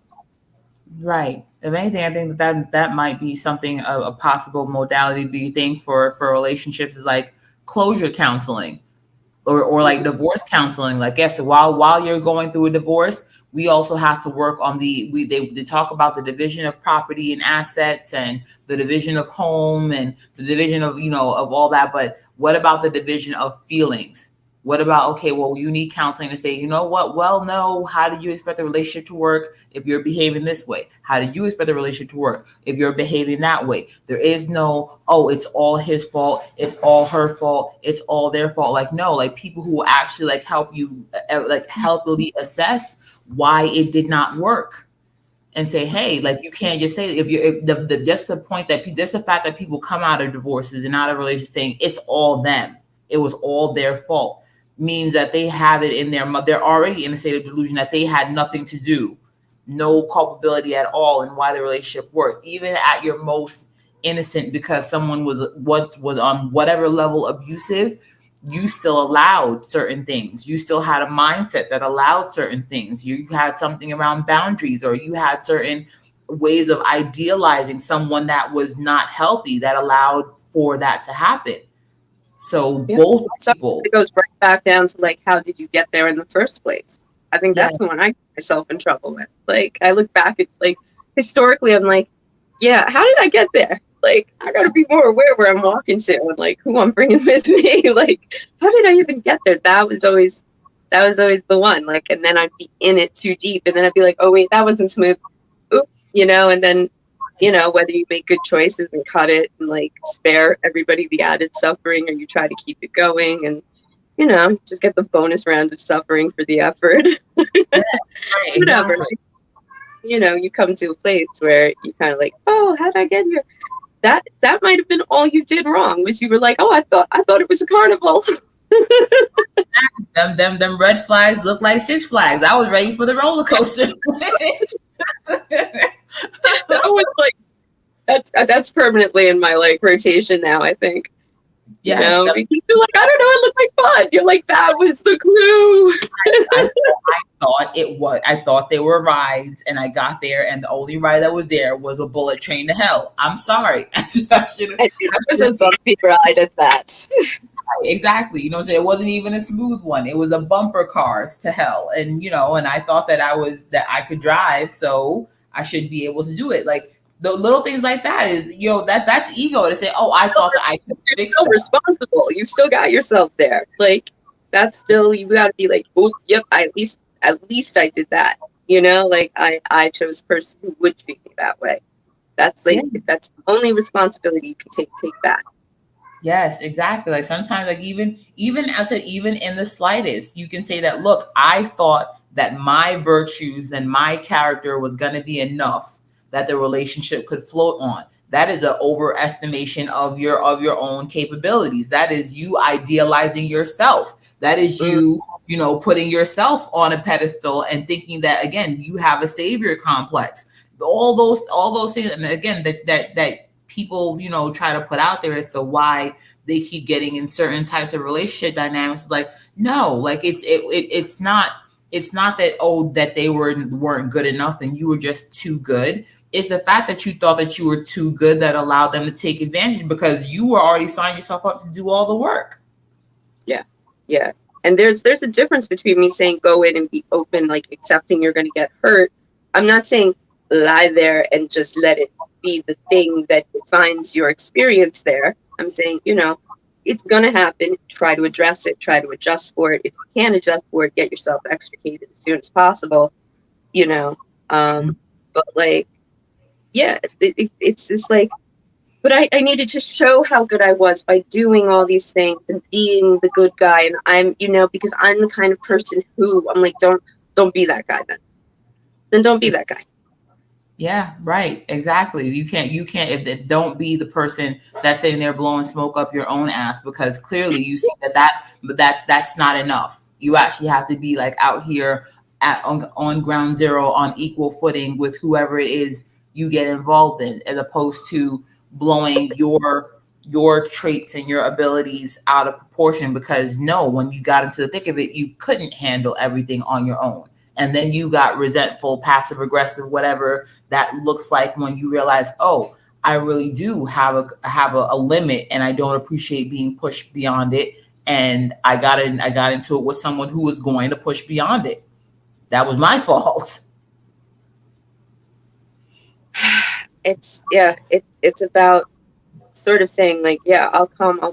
And it's weird because we talk about not being enough and then giving too much and this weird thing that gets out of bounds. I'm like, maybe just be enough for yourself.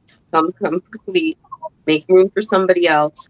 When you get to a place that you feel that there's a good open circuit that's flowing in two directions, pour into that and know that you're saying you pour into me and I pour into you in this small way, but we're otherwise, pretty much okay. Tamed. We're fine otherwise. And we don't have to fix each other. We don't have to save each other. We don't have to change each other. We don't. What the hell do we know anyway? Like all the things that happen in the world that we don't really know how it's going to play out in the long run. Things that look terrible turn out to have tremendous benefits. Things that look like payday turn out to be like total pitfalls. You don't know where it really comes out. And so like when you're looking at like what's good for another person, I don't know what's good for me. I don't know what the design has in mind for me. Like, I don't know where I fit. And I Right. wouldn't want to try to make somebody into something that fits in a place that I think it's a certain amount of hubris. Like, yeah, you Yes. guys are God's mind. You know this stuff. Yes. Yes. This is it. It's a gross overestimation of who we are as individuals. Like even having the most optimal view of yourself is detrimental to a relationship. If you're only well versed in all of your positive traits, that means that you don't know what You don't your yes, nasty. you don't know how nasty habits you have. You're in denial. Right, exactly. And this again, this one place that I've never heard it more in my life. Then I'm sorry, other women that there are other men and women who have been divorced that were that again, all I hear is, oh, it was their fault why it didn't work. Again, you did nothing. You did absolutely nothing in the course of the relationship that allowed that person to be the way that they were because you were being the way that you were. Something ain't right. That I smell a rat. Even if it was out of necessity that you had to do it, you still did it. You still made the choice that, like, I feel that acting in this way is necessary because, okay, but that's still your choice, still your That's innate. action. You're still not Innate. solved. Yeah. Maybe you're not bad guy. I don't think there are good guys and bad guys. I'm like, they're wounded people. They're walking around bumbling into each other and doing a certain amount of good and a certain amount of harm along the way.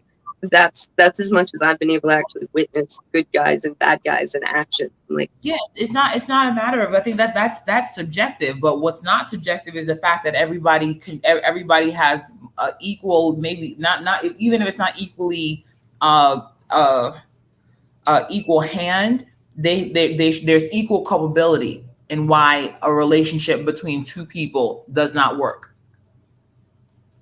yeah.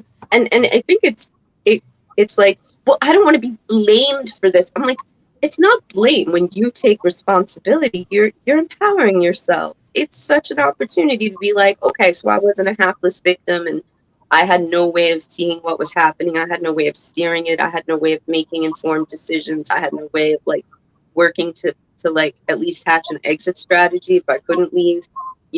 Like that sounds dreadful. That sounds like you're just like a cork in a stormy sea at the mercy of everything all the time. That sounds anxiety inducing. That sounds despair inducing. Whereas Yeah. you say like, okay, so where did I have my part to play, and how do I change up my playbook accordingly? It gives you something to focus on, something that you say like, I do have some power. I'm not totally at the mercy of. And yeah, you know what? I do see where I should have taken that turn at Albuquerque. Like, and you get like build out better maps and make better choices and navigate more effectively going forward, knowing you're still flawed and you're still going to make mistakes and you're still going to get hurt, but you just sort of like change what the ratios are, what the approach is, what the expected outcomes are, and you kind of get into a more realistic framework where you don't have to be bitter and go around hurting people. I think so much of what we see is people got hurt and they're like, I'll never be hurt. I'm going to lock my heart away. I'm going to be hard as stone and just, like, okay, but one, it doesn't work that way. You can lie to yourself for a long time, but that pain is still in there and it's still going to be chewing on you until you process it out. Yeah. And in the because you're not taking responsibility to process that out, you're getting other people chewed up and locked down. So we now have this whole pathological thing that we just accept as normal, like dating. I'm like, that's not dating. That is not dating. We need to go back to courtships. I'm serious. We need to bring back the courtship. You gotta be like, we go out like platonically a few times and know each other as people. Like then we figure out like maybe we go back to middle school and go through the bases.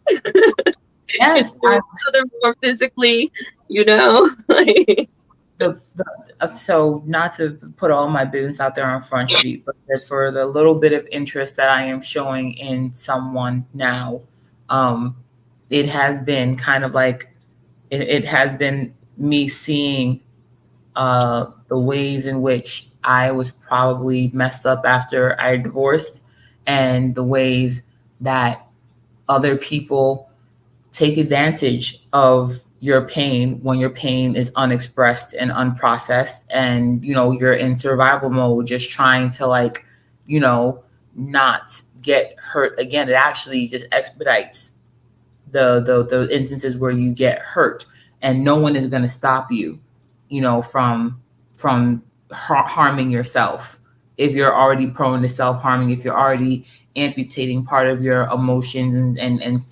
segueing off or segmenting off certain things, saying nope, I'm never going to walling things off. It's not too long before other things that you want to feel you don't feel anymore. So as I keep coming back to, yes, learning how to fall, understanding that what we have now is the indulgence of oh, we have all these different modalities, and now everybody knows a little bit of pop psychology. So we're all trying to, like, theorize what's the best way that we can finally get to know one another. As opposed to back in the day, I think that even though it was probably very, very difficult to be with someone that, you just kind of got hooked up with, and okay, now you're husband and wife and y'all got to figure it out. The Mm-hmm. difference between then and now was it was already pretty much accepted that this could go horribly.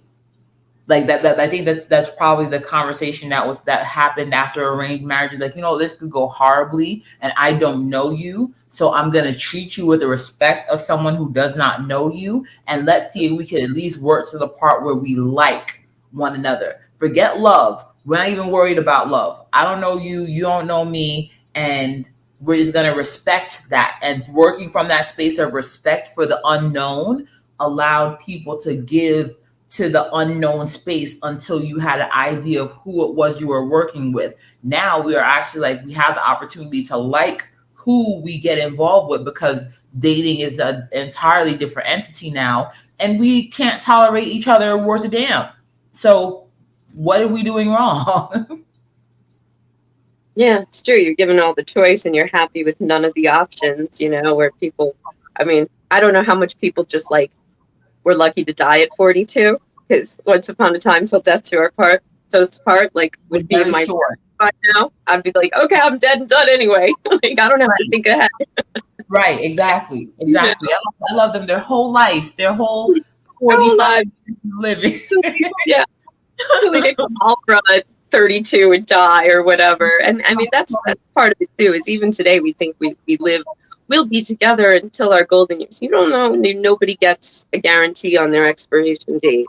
And, so like we're lucky we have this extra time, but we also have to realize we have this extra time and that we may end up partnering up and not having a partner to the end. It's another reason to kind of figure out like how you make the most of that time you do have, that you're really in love and like building something with somebody who is a bonus in your life, hopefully.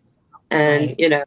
and then also that you're complete enough that if you lose that person to whatever, you're okay. You're going to be all right because you're a whole person.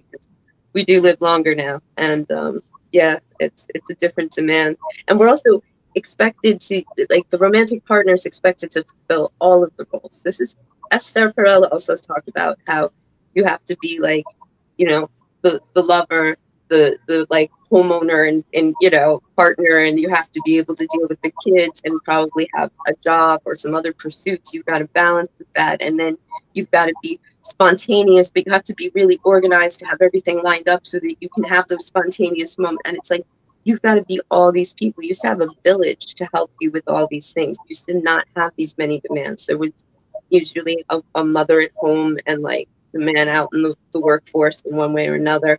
That like there was some sort of like there was provision on that front, that it's not like I thought you were going to coordinate with the babysitter. Like things were very different when we married back when. Now it's like it's a totally different paradigm, and we haven't updated the systems to fit that.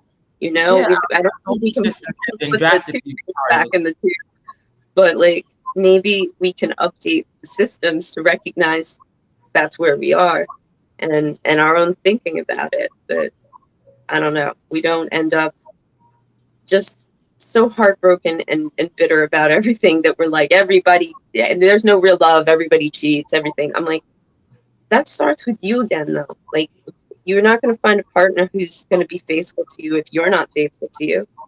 Yes. You've got to figure out how to be faithful to yourself first if you want somebody else to do it. They say we teach others how to love us through the way we love ourselves too. It's another one of those like loving self and other are kind of, they kind of depend on each other to be right. And I think Right. a lot of people seeking love to fix what's not right with self love, and then they're like, why isn't this working? Like, what are you bringing? Where how are how are you going to receive? You're walled off and you're spitting vitriol into the world, or despair, or you're just kind of collapsed, or whatever it is.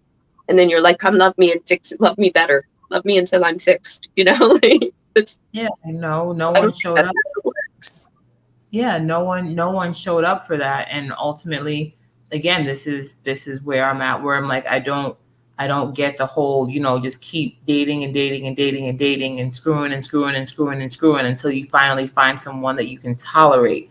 The because the indulgences, when you to make yourself accustomed to someone who indulges the undisciplined side of you is courting disaster.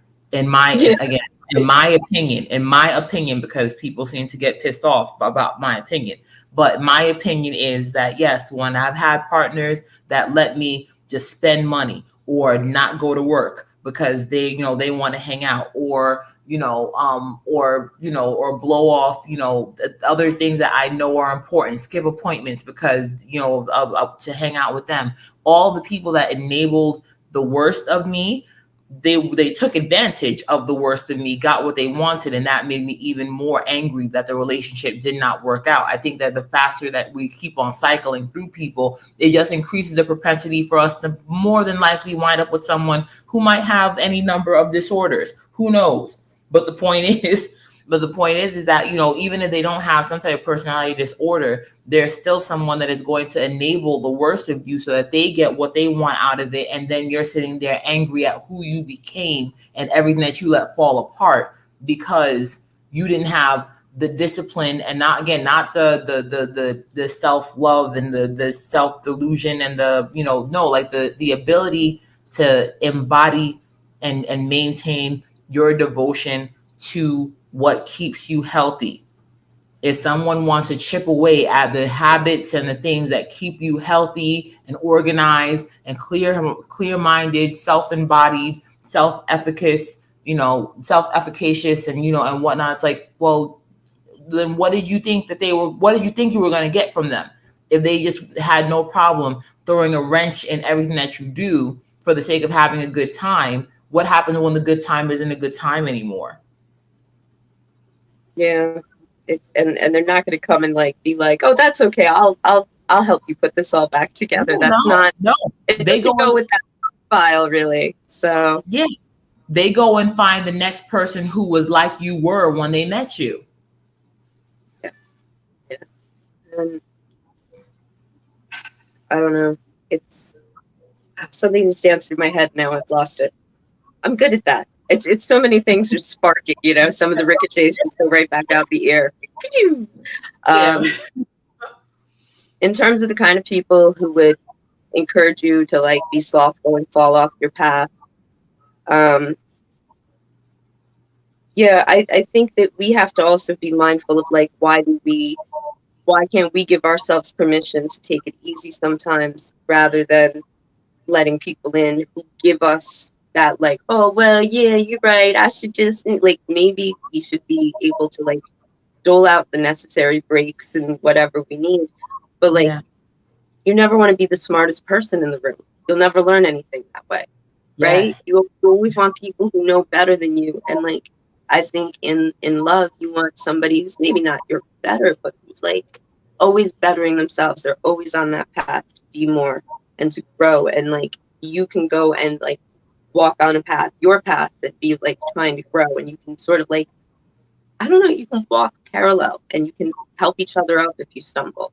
And you've got that kind of element, then you don't need anybody to save you from like the bad choices you let somebody else talk you into. You're busy like walking the better way with the better company to the places you really want to be in life. And I think that's really the point of partnership, is that you enhance each other. You're like, oh, I'm going that way. You want to walk with me? Yeah, okay. You know, and be like, why are right, you falling off? Come on, come on.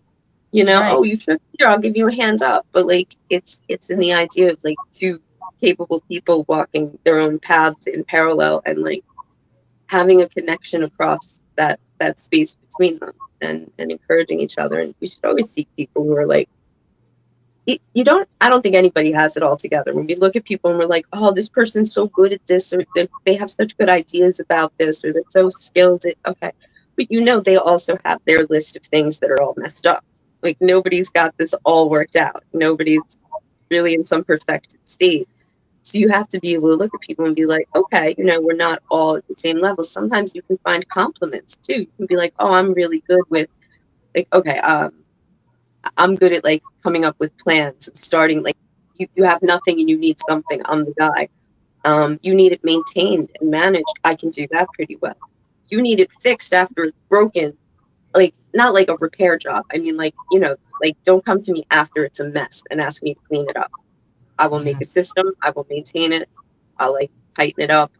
But once it's a mess, I don't want any part of dealing with that. You need another person who maybe does that. And that's another way of thinking about it, that you're like, oh, we're both kind of on the same thing, but we have complementary skills because they're not really very like ready to come up with the thing. But like when it falls apart, they're good at pulling it back together. And so you kind of find those complementary traits that when you're walking with somebody through life, you can kind of cover down. And beyond that, like I don't know how much you really want to be like completing each other. That sounds kind of dangerous.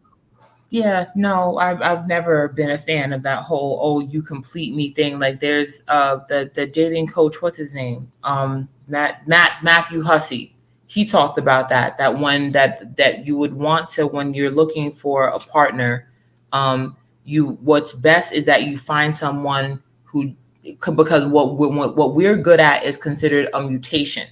Like, that's something that we've harped at and hacked at until we worked out a system where we absorb it and we know our way of doing it. But that can hold you back. But he said that the most successful relationships that he's ever seen in his course of work is that couples who have adjacent competencies. So if, like you said, so if one person is good at organizing, another person is good at reconstructing. Meaning, like, if it's broken down all the way to the ground, I can put it all back together and get it running again. Meanwhile, my partner is really good at maintaining what I got running again. Yeah, the As a strengths and differences.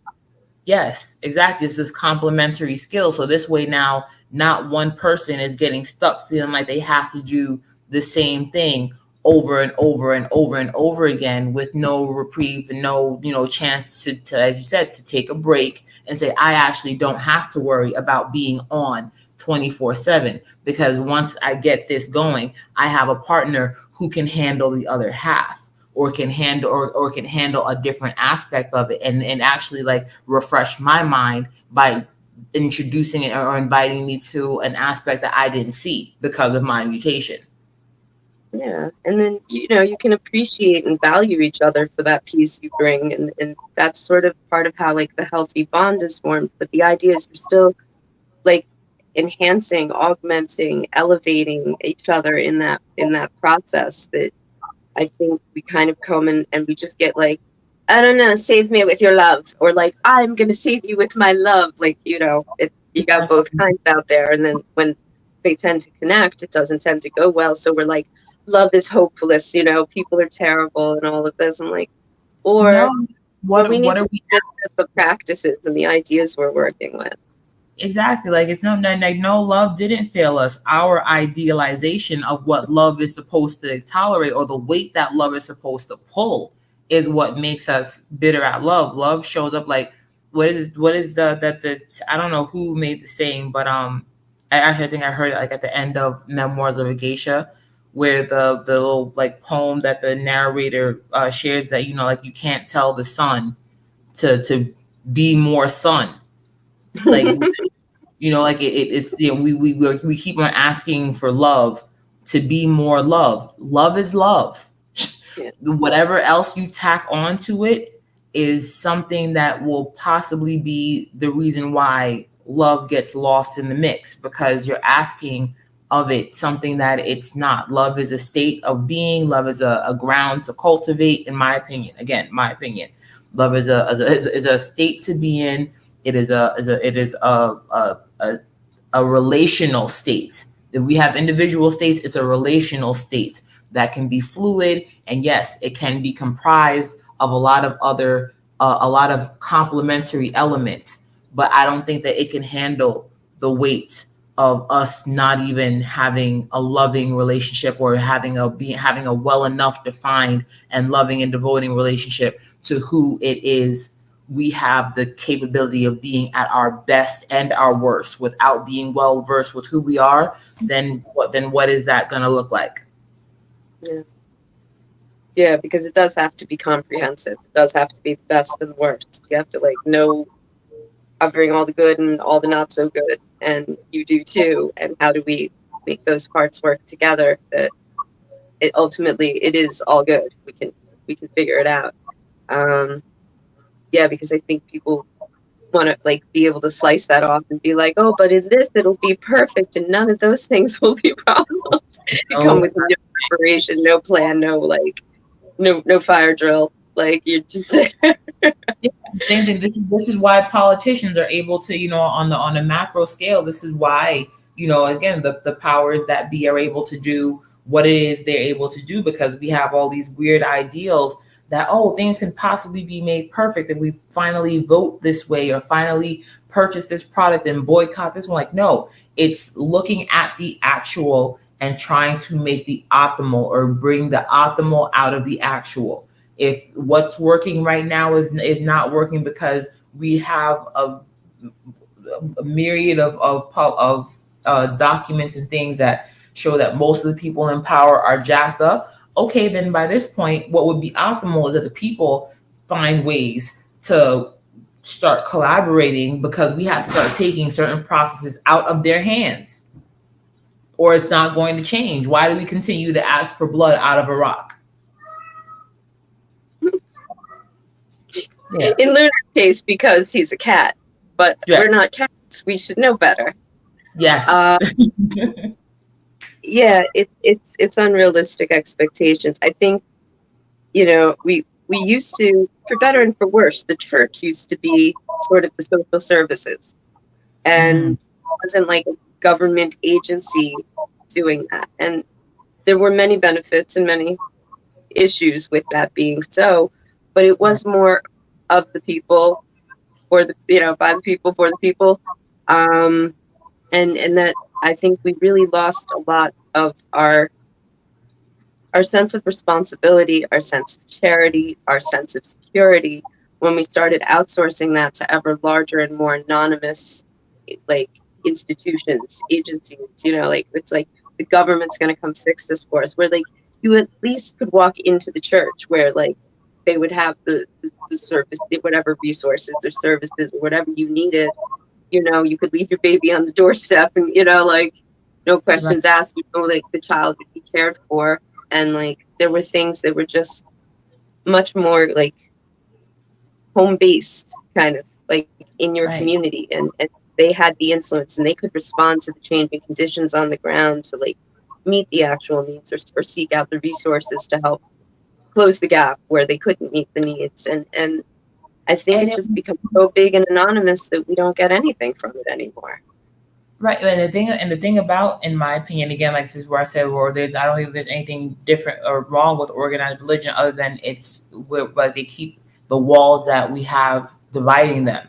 Because I think that in combination and in collaboration, things would work much more smoothly if we didn't have this fixed, again, hard, fast idea of like, once you're in this lane, this is all that you can ever be, and anything else other than that is blasphemous. That's ridiculous to me. But also the point of having these entities that were kind of well versed in social issues was that it was a reciprocal expectation, where it's like, yes, we are the entity that can take on a child if you don't have, if you can't manage it, or take in a young girl if she is, having a child out of wedlock, and she can, dedicate her services to the papacy or to the church or the church to the community, what have you. And, but it turned into the people all saying, well, we don't want the church to always have to handle this. We got to be the boots on the ground on the day-to-day, that kind of understanding that the church has an expectation. We have to try to aspire toward the aspirations of the church in community life, not just when we go there for whatever festival, service, or to give whatever sacraments and sermons and whatnot. Like, no, like on the day-to-day life, again, we have to have a devotional way of living where there are just certain things that are sacred and important to keeping and maintaining balance. Yeah. Not necessarily order, but balance. Yeah. And balance is like, it's a wobbly thing, but it stays afloat. Um, yeah, and I mean it's I think when things moved out of the church and the community and onward to like ever more like remote and nameless agencies, And it, individuals that became exploited. yeah, we lost the real support through all the corruption and deficiencies and everything else. And we lost our sense of responsibility for our role in helping our fellow man. We're like, I don't know, why don't they go get like welfare or go to a shelter, or don't they have a thing for that? And like, if you know what they have for that and you're a really unkind person, you wouldn't say that. But even if that's available, you're right there. Why aren't you kind of like trying to do some small part where you are? Why aren't you kind of reaching out instead of being like, oh, don't they have a thing? Like, isn't there a suicide hotline? Do you need to talk to me? Right. This is too much for me to deal with right now because, like, I'm like, I just had like a really stressful day with my boyfriend or my girlfriend.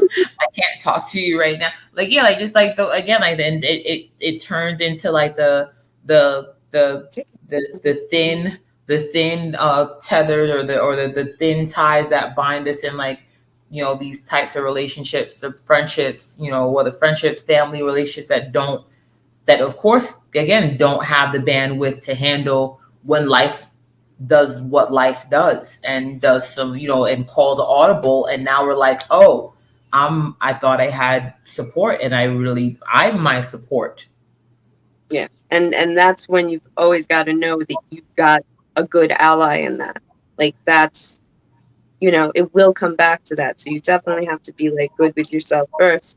But then, part of that is then you get to a level where you're strong enough, you have some strength to help other people and build out that just that space around you, just where you go, are you making things more pleasant? Is it better for you having been there? Yeah. That's a real simple question. Like, oh yeah, maybe it's just that you like picked up that trash on your way out of the park and like made it a little nicer for everybody else. And you could be like, oh, I did a toe touch. Look, you know. Right.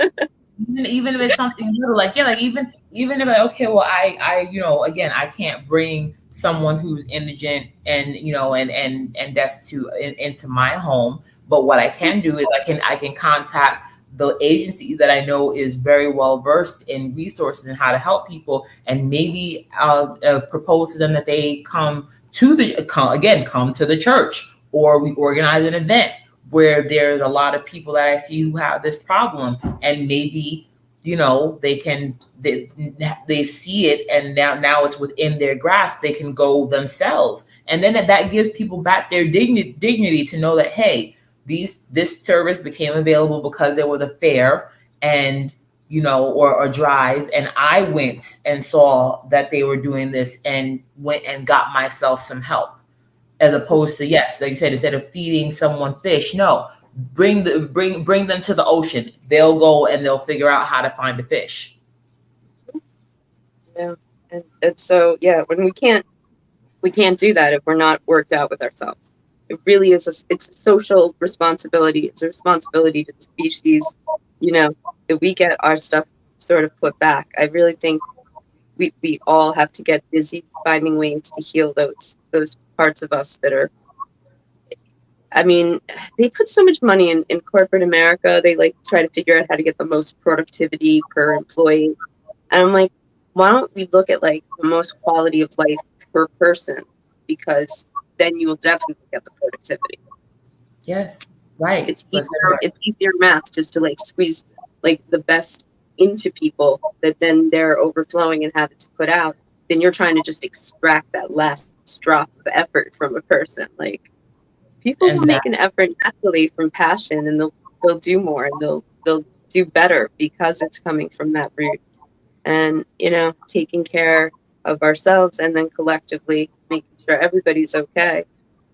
I'd kind of like to like leave off the list of problems until we get to the other side and then see how many we got left. Yeah, exactly. Exactly. So that, and that's exactly why things have been geared. On how many times has it been expressed to us, and the thought has been now said. Thankfully, said in the verbiage has been put out there that we're no longer, we're not even like the guinea pigs that are on the wheel. Like now, like we're just like now we are the wheel. Now we're just the mindless gears in the system, just being worked, and grind it down to nothing. And then whenever we burn out, we'll take that inanimate thing out, throw it away, put in another one, keep it going. And so, and thus the dehumanizing of the human experience is that you don't have the dignity of saying I am a human being and I would like time to cultivate my best because I want to bring that back to my community. I want to bring my energy, my effort, my passions. I want it to be reflected in the community around me.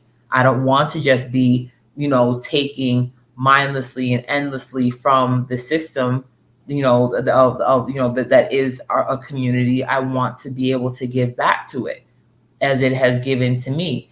But how much can you really do that when, the greater system is, hell bent on, as you said, extracting every bit of passion that we can muster for their own ends. Yeah, and there's no easy way out. It's not like, in terms of like the gun control issue, it's like, well, I have the right to bear arms. I'm like, you have the right all day. You can have them all day. What are you going to do when they come with military grade drones and tanks? What are you going to do with your arms then? Yeah. Because like it's not that simple to just, what is it, replenish the tree of liberty with the blood of patriots. Like at this point, it's a much more complex situation where you need to get inside. The people in power figured out, like, oh yeah, they could do that. That's not good. They're always like figuring out how to protect their interests. That people don't just come up with their rifles and say you're done. Like that's not going to happen. So you have to think in a whole new way about how do we get inside of the broken, corrupt systems, and how do we, first of all, we got to get ourselves right. Then we got to get like pull together as people and like create like a force of our own. And then you kind of got to start building up that there's enough to sustain that. It, the work of putting this back right at this point, without it being some sort of cataclysmic thing, could take generations. To really have it back to where you're like, okay, we pretty much have systems that work and people that are healthy. And, we're growing food in dirt that can sustain food. We have real soil and real farms, and we produce things. We actually have a domestic product, right? We don't produce much, and we got in a little trouble with that a couple of years back when we were like, what do you mean we don't have mess? Right. We gotta think about how we kind of are able, if the country is a person, to be more complete unto itself, to have all those things going on, and for each country to kind of be at that level. Like, how do we get all of the people on Earth? Because we can't do away with borders right now. It would be terrible. But if you ever want to get to where there is sort of more of a global community, we have to sort of bring all the countries back up to a level that it's not war torn and drought stricken and all these other things. Again, like the quality of life will have to go out beyond the borders as we get stronger. But we're stretched so thin. I look at especially America. There's so many of us in this, like, I don't know. It's not a country. We're not like a people. We're so many people, and it's like, the regions are so distinct from each other. There are few places that are so diverse and large. You have Mhm. places that are diverse and you have places that are large. But like, I don't know. I mean, I guess you're looking at like China and Russia have some of what I'm saying, that like the people are so different that it does depend where you are. You could almost Right. be in different countries in terms of mindset and experience and even the way things are practiced on the ground. Hmm. The rule book says, they're different. Go to different parts of the U.S. and it's almost like you need a passport. Just traveling around, and like it's so different. And like the idea of trying to bring us together, I'm like, that's going to be a challenge. We have to really get ourselves individually right, have small groups and then try to be real inclusive and be like, it's okay, you don't have to agree, just come along. We want to just get some good things done and make sure everybody's taken care of, and try to have like as little identity as possible, because I think that's where people get in trouble. They're like, oh well, then if you're like that, then I can't. Like, you believed in this 2 minutes ago until you thought until you realized I was something. Like, Yeah. I'm Yeah. left, I'm right, I'm a man, I'm a woman, I'm a whatever you thought. And then that changed, and now you're not for the thing you were just for. Like, we gotta create space around that. Like, we did fine. We used to do that. We'd be like, oh, okay, you believe that. Cool, that's nice. Like, That's it fine. didn't matter. People didn't like you didn't like break up a family over political views.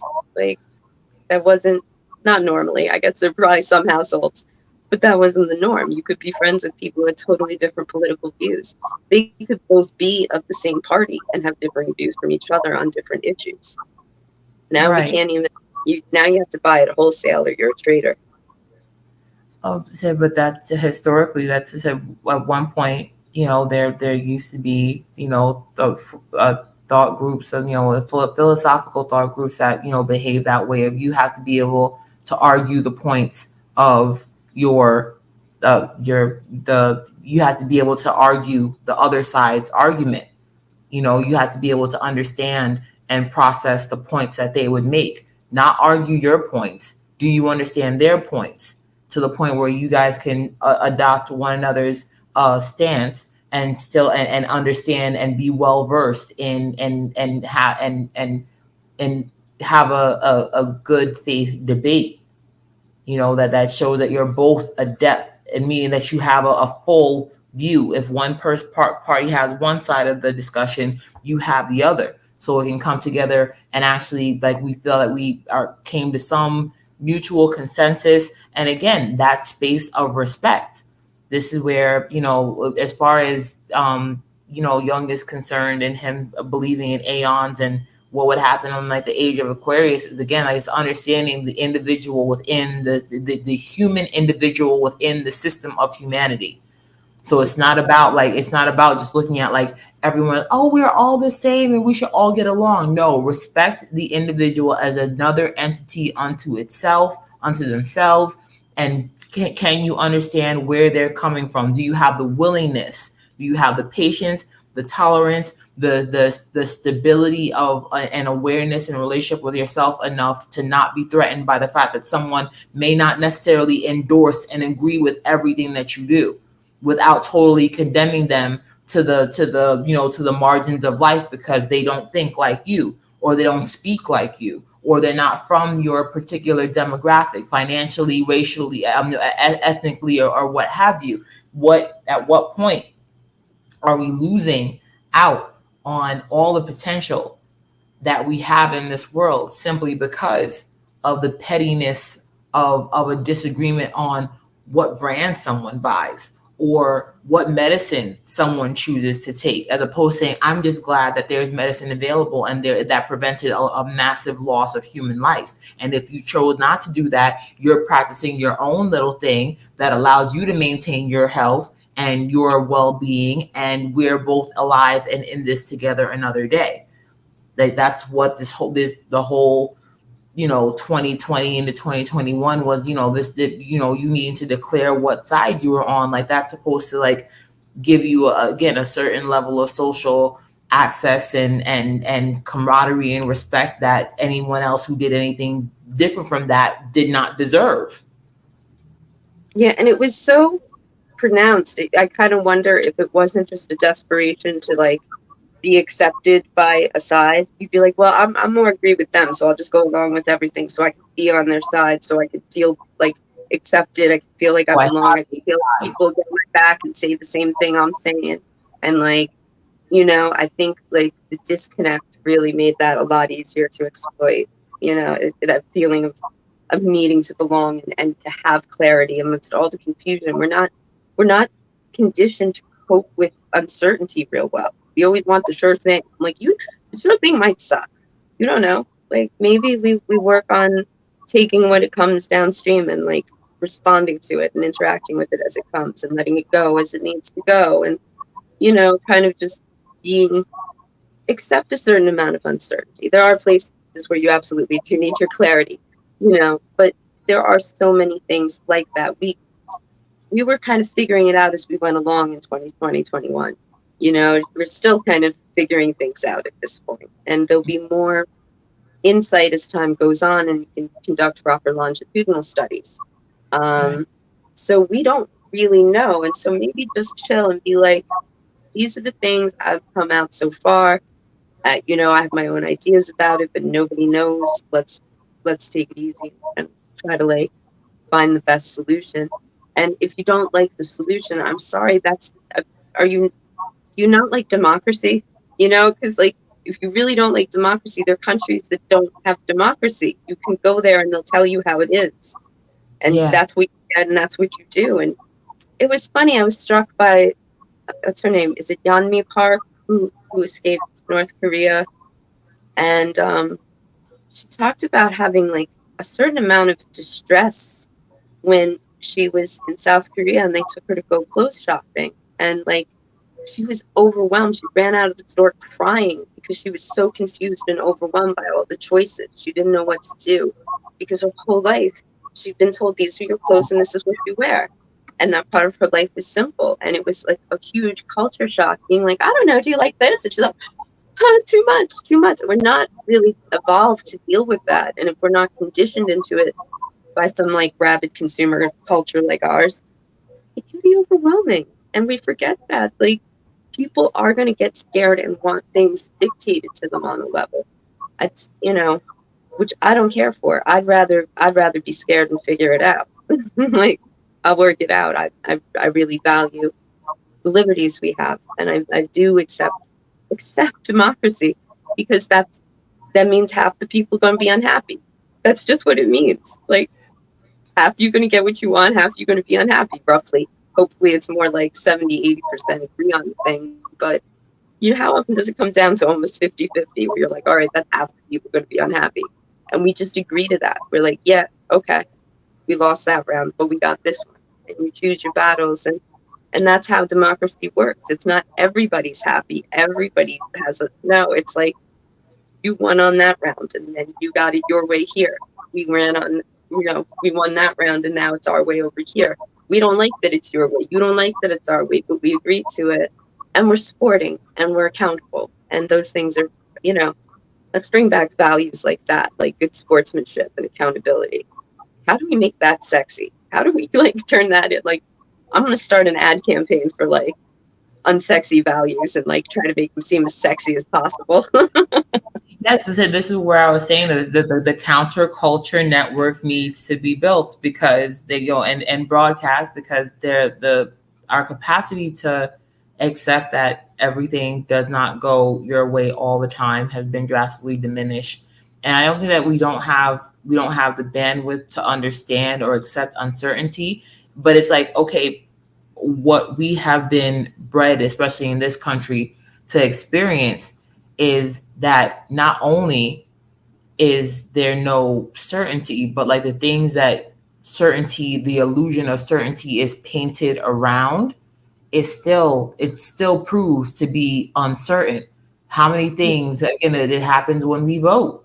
How many people have we voted for? It's like, oh, 4 years later, shit, that was horrible. Now, okay, well, what's next? And then we And our voted. diet is going to be all better. It's just a different flavor of horrible. Yeah, so it's a constant dance of like, oh, okay, well, let's stick to the devil that we know versus the devils that we don't know. Because again, why aren't we having a discussion about the fact that we have some devils that we collectively need to face? I remember in American Gods, Neil Gaiman, the character that's Odin Wednesday in the book, makes a comment about how it's like I never understand. I don't understand. America. Like the America hasn't decided what it wants to be yet. Like like you can go to Mozambique and feel the spirit of Mozambique, or you can Mm, go, but America just seems to like have not made its mind up about what the hell it wants to be. And I think that this is a country that has an identity crisis, and thus why the identity crises abound here. Not that other places have it any more figured out, but it doesn't seem to upset the culture as much when someone kind of deviates. And thus the amounts of, and that's a lot of the time, as you said, because there's so many different levels of social control inflicted impact on the people of other countries, because they come here and then suddenly, like I could say, even between where my family is from and where I live now in the Caribbean, you can be you can be fatally hurt for being homosexual or lesbian. But in this country, you can be loud and proud that you are that. Yeah, So I people, think people people need to do more world travel. Honestly, that might straighten out some of these views. right Like, to really, if this is homophobic to you, you need to go travel. yeah, right, exactly. Like, you want to talk about I'm phobic, go to a country where you could get locked up for a public display of affection between Hmm. you and your partner, and then talk about what's phobic when you come back here, Yeah. because you're the right that the simple fact that you have the right to point out that someone doesn't like it but can't do anything about it in and of itself should let you know that you're in a state of grace. Hmm. It's not. It's never going to be perfect. It's the best we could come up with, and I think, like, we were doing okay in the '90s. We were really doing okay. We were just moving and moving and moving to, like, make sure we'd worked out the bugs in this, like, gentle way that we're like, yeah, let's get marriage rights for everyone, and let's take care of some of the issues we see around, affordable childcare and some of these other things. We're like, yeah, we still got to step it up. We still got to figure out how to, like, integrate communities, so, like, it's not like self segregation still everywhere because of the, like, either people choose it or, like, economically can't choose it, Right, or whatever it might be. Like, we've got so many things that are still vestigial from our sins of the past, but right. we were down to those last vestiges, and I think we were all kind of coming together in goodwill, and then I don't know what happened in the new century. It was like, yes, but you're not quite exactly the right thing that fits in the thing with this. So you're over there, and it just started to fragment, and you Even know, more. culturally sectarian. And I just it's gotten worse and worse until it's really disintegrated under the influence of the woke culture, and I know a lot of us are kind of waiting for the snake to finish eating its own tail, because it's devouring itself. You can't. It's not sustainable. They're going to run out of people, and don't think their are organized enough to come and, like, drag in everybody else. You know, Hmm. if they built up to be a real force, if they had actually, like, taken over government, it would be a different story. I'd be a little worried about the rest of the populace. But Right. since it seems to be largely in house and I don't know. It's kind of amorphous and disorganized, and it's louder than it really means. It's all sound and fury signifying nothing, you know? And so, like, I don't know. I don't know that they got it together to be able to come. They definitely have had people fired. They definitely made it hard for people to pursue their livelihood. They've definitely caused a lot of people to think twice. And I don't know. I mean, people who control people by inflicting, like, ambient fear all the time or, like, direct threat. Last time I checked, they were terrorists. So I'm not sure why some of these people aren't on terrorist watch lists. I don't care if they look like me. They, it's terrorism, isn't it? Right. But People are that's losing their livelihoods, their reputations, their family lives are falling apart because they posted something on social media. but Huh?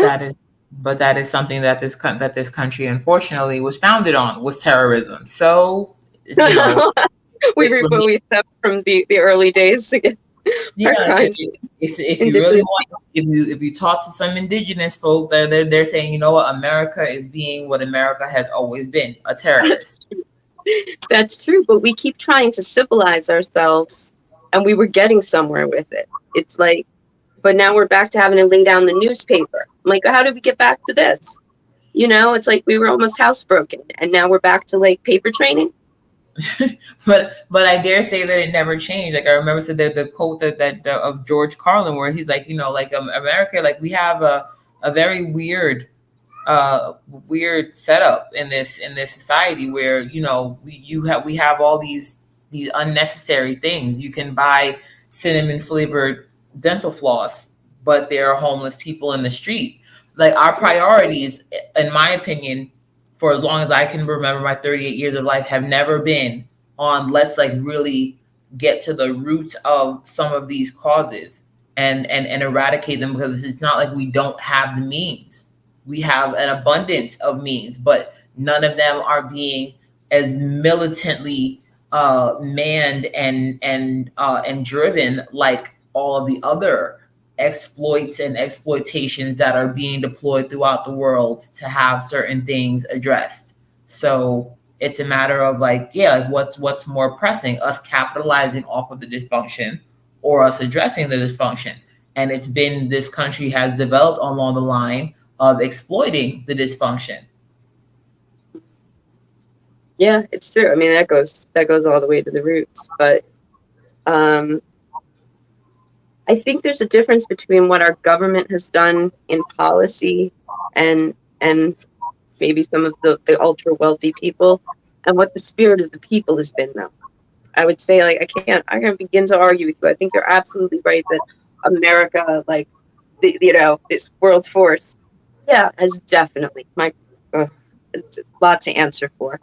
But I guess when I'm talking about us, I mean more in the spirit of the people. And like what happened in the last half of the 20th century was like substantial but sustainable progress away from these ideas and these values and these practices. And I feel like we got into the new century and started to take this sort of U-turn back, and like we just renamed things and reconfigured it.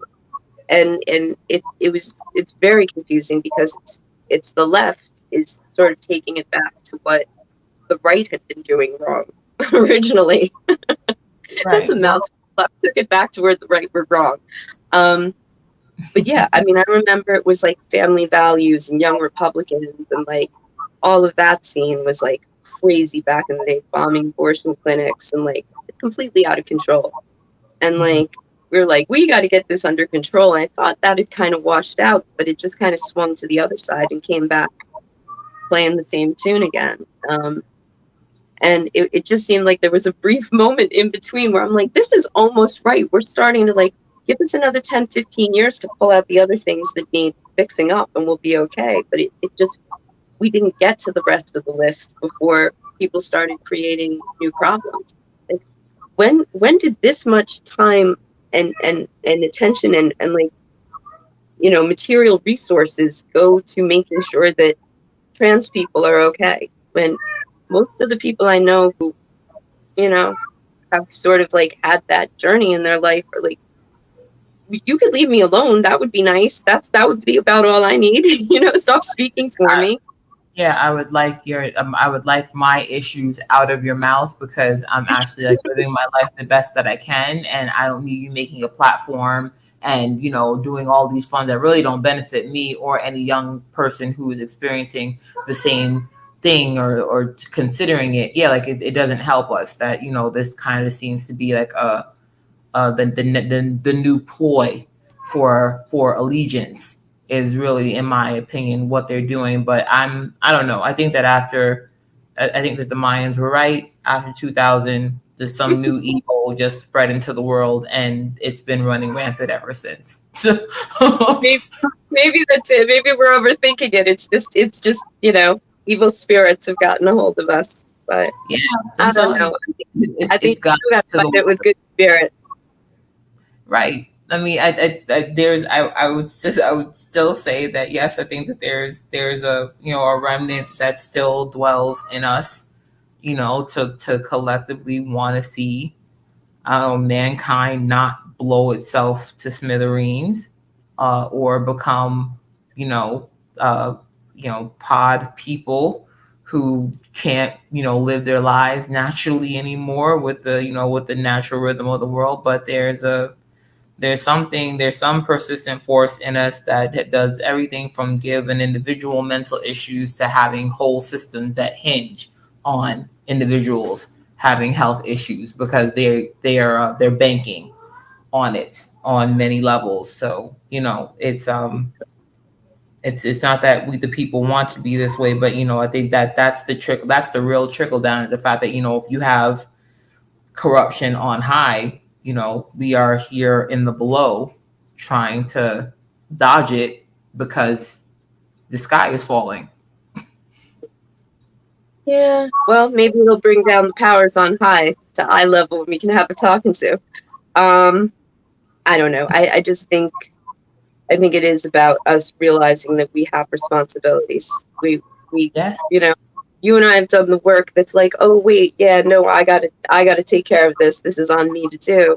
And that's, allowed us both to come to a different place personally in our own lives.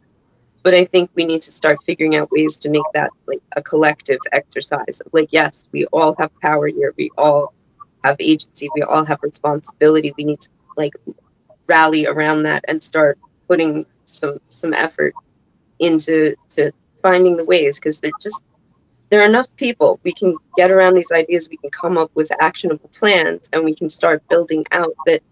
Ideally, what you want to do is gently replace things from the inside, that the whole thing keeps running and you don't have, you know, end of days type of meltdown.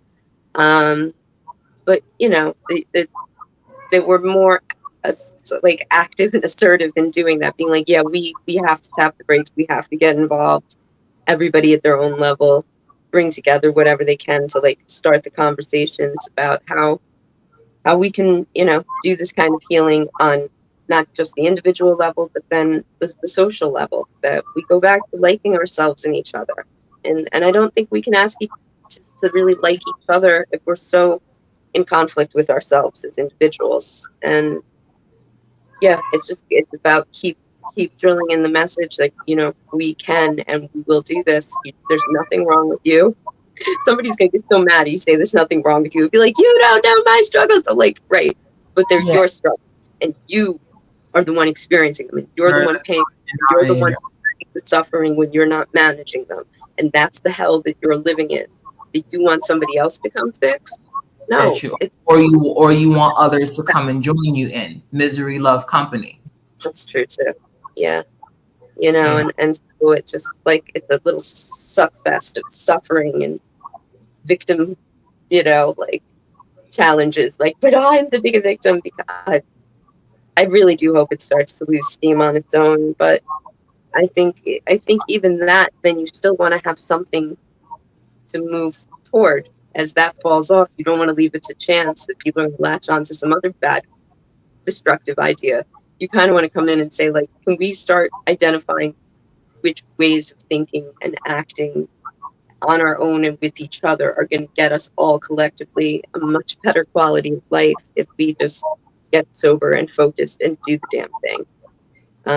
Because I don't know what else does it short of cataclysmic, collapse of a society, and then, you come up from the rubble and you start again. I don't want to see it come to that.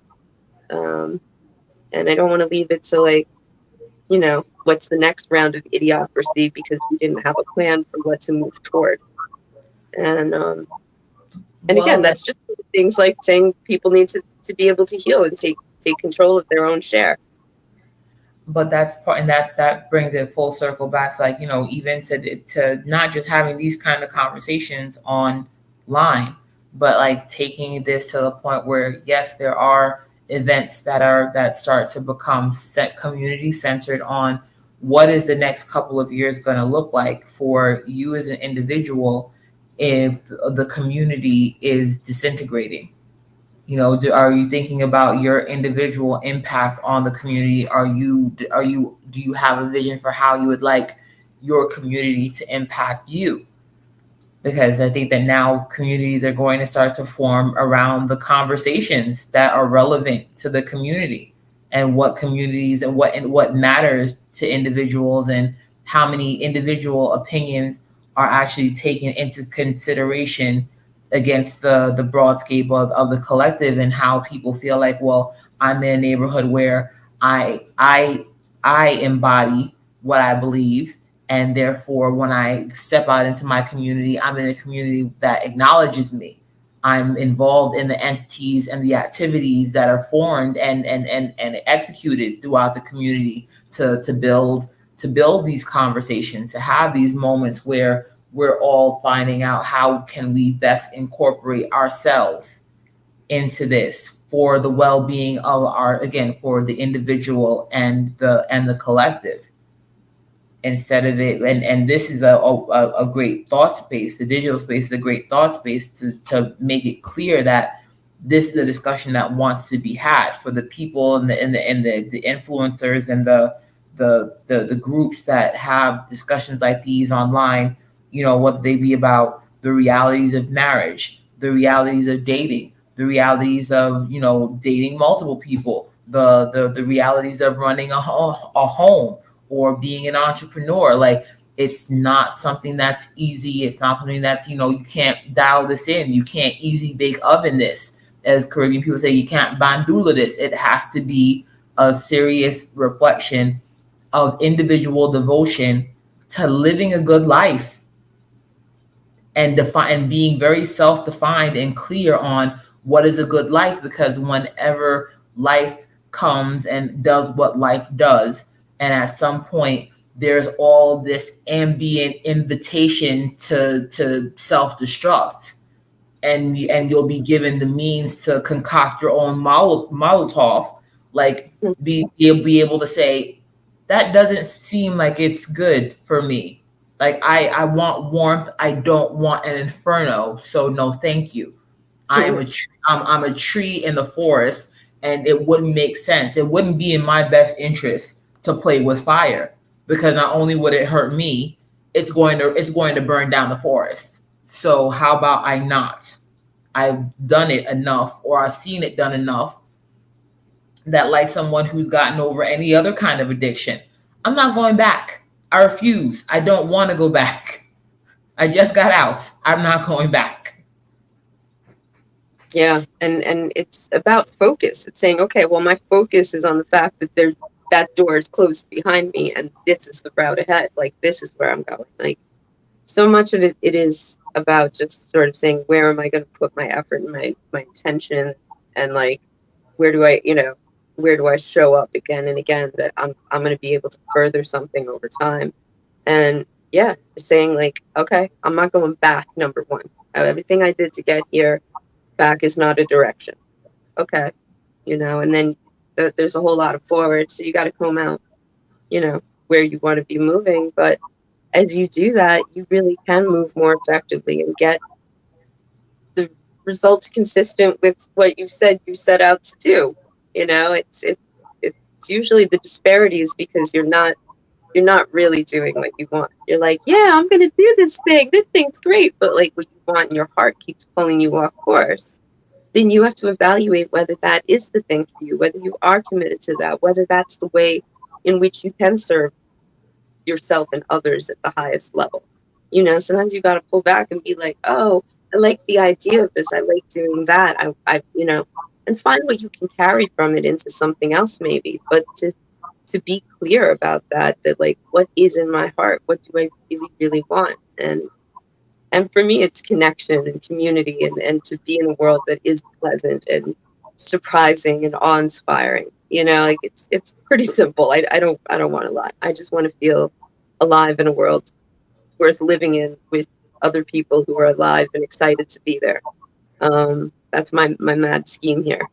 And that leaves a lot of room, but it's just sort of knowing that if it's taking me away from that, if I feel I'm going to be isolated or unable or whatever to be part of that side of things, it says to me, okay, well then that goes behind that closed door behind me. It's same as I don't want to find new places I'm trapped either. I think we do that. We go from like free, and then we go right back into like another jail cell that looks identical, but so rare. So it's different, right? Yes, and that's what I was when we were talking the other night, when I mentioned, like, I looked up the trait of having like an addictive personality disorder, and the fact that, yeah, like if you're not aware of the fact that we've been bred for addiction. Everything about society is always trying to appeal to our lesser nature or our capacity for our penchant for self-destruction in the name of exploration. And oh, well, you have to be curious. Curious about what? Curious about how Like different, how many different bad ways partner. huh? Sounds Huh? like a bad partner. The guy who's like, "Oh, just stay home. We'll just sit in bed and eat junk food all day," and then they're not going to be there to clean it up. Neither are these guys. Exactly. And that's it. And this is where I'm like, it really, it does kind of become, I understand where, the saying that, spirituality becomes humanity. And then to start to look at least personally, I can say, starting to look at my life, like, you know what, I know the things that have caused me suffering. And I can imagine, I have a very vivid imagination. I can imagine how many other things that if I just let it rip, it will rip my world apart. So is there the phase of like kind of like militantly manning the boundaries and checking the lines and checking the locks and making sure that, you know what, whatever I put down there, I know what I put down there. And if I have to break out a can of whoop ass, I will let my dark side out to whoop the ass of anyone who's coming and trying to invade the peace that I am attempting to hash out for myself. But never am I going to just let my demons rage to the point where they are now they're now running the asylum. Like, no, I keep the keys. I'm focusing on the fact that I keep the keys. And when you realize that there's so many things around you that can arrest your attention, can arrest your growth, can arrest your capabilities, your potentials. Yes, you can be so smart that you're dumb. We talked about intelligence and the fact that like the intelligence is different from intelligence in the way that you actually look at what you're good at, and that's what you just explained. You look at your competencies and your capacity to say, this is how I want to actualize and live my life along these lines as close and best that I can. So, we don't bloom all year. We have a finite amount of resources and attention and energy to apply to certain things. So the sooner that you learn to take that energy from the detrimental and put it into, again, using the actual to turn it into the optimal, you stop negotiating with your soul. You stop negotiating with your essence and say, look, I don't, it's daylight will not be happening forever. Spring is not happening. It's like freaking Game of Thrones. Winter is coming. And I don't want to be out there trying to dig in the snow for food that is probably, unusable and rotten and won't sustain me anyway. I have to use the best parts of my life, the best days of my life, to create something that I can live in and proudly hand off to those who will come after me, to say, yes, if you can make something out of whatever I did as well, that's awesome. Set them up. They're going to be running our nursing homes. Right. Exactly. Can you imagine? I can't even imagine what the hell my old age is going to be like with the way that I told my niece this. I'm like, when I get older, I don't know what the hell. I'm not going to know what to ask you for, because you're going to be too busy, with your own pocket influencer telling you that you should dye your hair purple, green, cut it off because, you can get synthetic hair that's like designer and, all types of weird shit that they're going to have pitched to them because, they're being, again, digital natives are being raised to trust the digital space, and Lord knows what that's going to be with AI doing all kind of weird stuff. Yeah, it's that's another thing, is maybe we need to create platforms where the AI is not running the show. Maybe we can get some of the people who share these views and have the resources, maybe tap into what do you call it? I want to say altruists. They're wealthy people who want to give money to good stuff. Yeah, like philanthropists. Philanthropists. Thank you. Mm-hmm.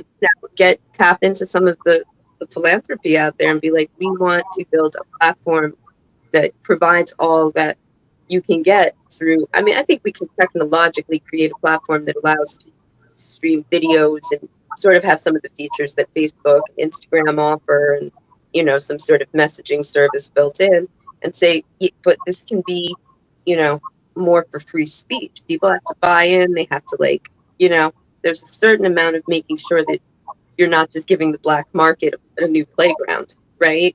Right. But beyond Or that, beyond like keeping out like human trafficking and gun running and stuff like that, like maybe we chill. Maybe we train the AI to be like, look, if we're not worried about those things, keep going. Don't bother anybody. And find out what people could really bring out there. I think people have so much more to bring out, and we're also suppressed by this. It's subtle, but I feel like at a minimum, we're probably losing 20% of the new ideas and innovations and creations that we would see if people had freedom, that they weren't afraid of being canceled as a, for a joke or for, now it's like inverted, a whole, like we're still racist. We've just chosen new targets basically. And yeah, like, that's some special, like, the idea was to obliterate the bad thinking, not to transfer it to a new, give, I give it don't give want it to. give it a back door. Yeah, like it just shift. It's like what was it? There was a Cat in the Hat story where they got like a tub ring, and everything they did to get rid of the tub ring, they had to keep cleaning it out in the next thing. Yeah. They're like, use mother's nightgown to clean the ring out of the tub, and oh no, now we have to clean mother's nightgown, and then like it destroyed the washing machine or something. That's what it feels like we're doing with our demons right now. It's like Yeah. some Dr. Yeah. solution. We're not trying to exercise things. We're recycling things. And Yeah, that turns into, more frustration, because it's one thing to, I can say, at least in the past, from what I observed when I was younger, other generations, Gen X. I was raised around Gen Xers, so Gen X had like the a little bit of like, at least like the mental and emotional capacity to like just tap out and say, you know what, I'm not responsible for this. I'm not trying to fix this. so we We're were gonna, proper hackers.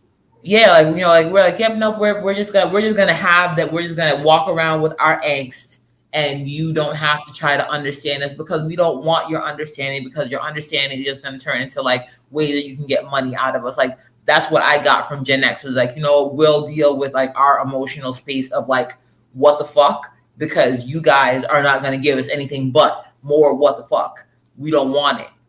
We were also like, we were the original latchkey kids, and so we figured out how to do things for ourselves. And so with that like amount of responsibility and that lack of supervision, when the powers that be would come in and be like, listen, young lady, we'd be like, what? Where you been? Who are you? Do I know you? It's been a long time. What do you want to say to me? Because Right. you've been like running your own stuff on a level so long. Somebody comes in and like tries to tell you how it's done. You're like, Yeah. not how I do it. No, no, thank you. Not interested It's at very all. entrepreneurial too. I mean, the whole thing was we were a bunch of slackers supposedly, but we were more invested. I think by like 24, 29, they picked an age and they like compared like generations, how much they'd invested in long-term savings or mutual funds or whatever it was. Um, no generation before us was ever as invested as we were, because we saw the uncertainty, and like we saw people came in with their pants down, unprepared, with no backup, and we were like, nope, we had backups, we had plans. I know so many people went and started businesses, figured out how to work for themselves.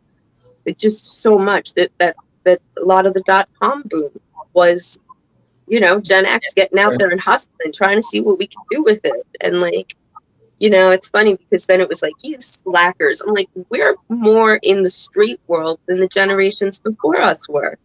They didn't Exactly. have to think about this stuff. They're like, I don't know, I bought a house for $10,000. I'm like, that's lovely. I Yeah, can't right. get a beater car for that. You are not Right. operating on the same plane of reality, Yeah. So, Yeah. it was an interesting thing where, because of all the divorce and everything else, you had all these single parent homes all of a sudden, and all these kids having to look after themselves at such a high level. Like it was so widespread that it became sort of a cultural. It's like it was a surge in the culture. The kids started to be like, and it was this like, because we'd be like, whatever. It's like, you don't care, you don't know. I'm like, you don't know the perspective we're coming in on. We already know that day one, as an adult, we're going to try to figure out how to dodge student loan debt that's going to crush us and our children. That's where we're at. And you're telling us about, like, you don't think that color lipstick's becoming. I'm like, Yeah, like that's that's we don't care reality. You about. don't think the way I look or the way I speak or the music I listen to, fine. But you left me in a position where I don't know how I'm going to navigate this world that you spent all this time knowing better, and then now we inherit your mess. Why are we inheriting a mess if you know so well? Why is the Yeah, environment screwed up? Why is the economy screwed up? Why are all these households breaking up? Why are all these kids out there on Prozac? Why are all you what? Tell me what you know. Tell me. yes, And so yeah. yeah, we That's didn't listen. that's what We're I like, and that's you what I right, we experienced. listen.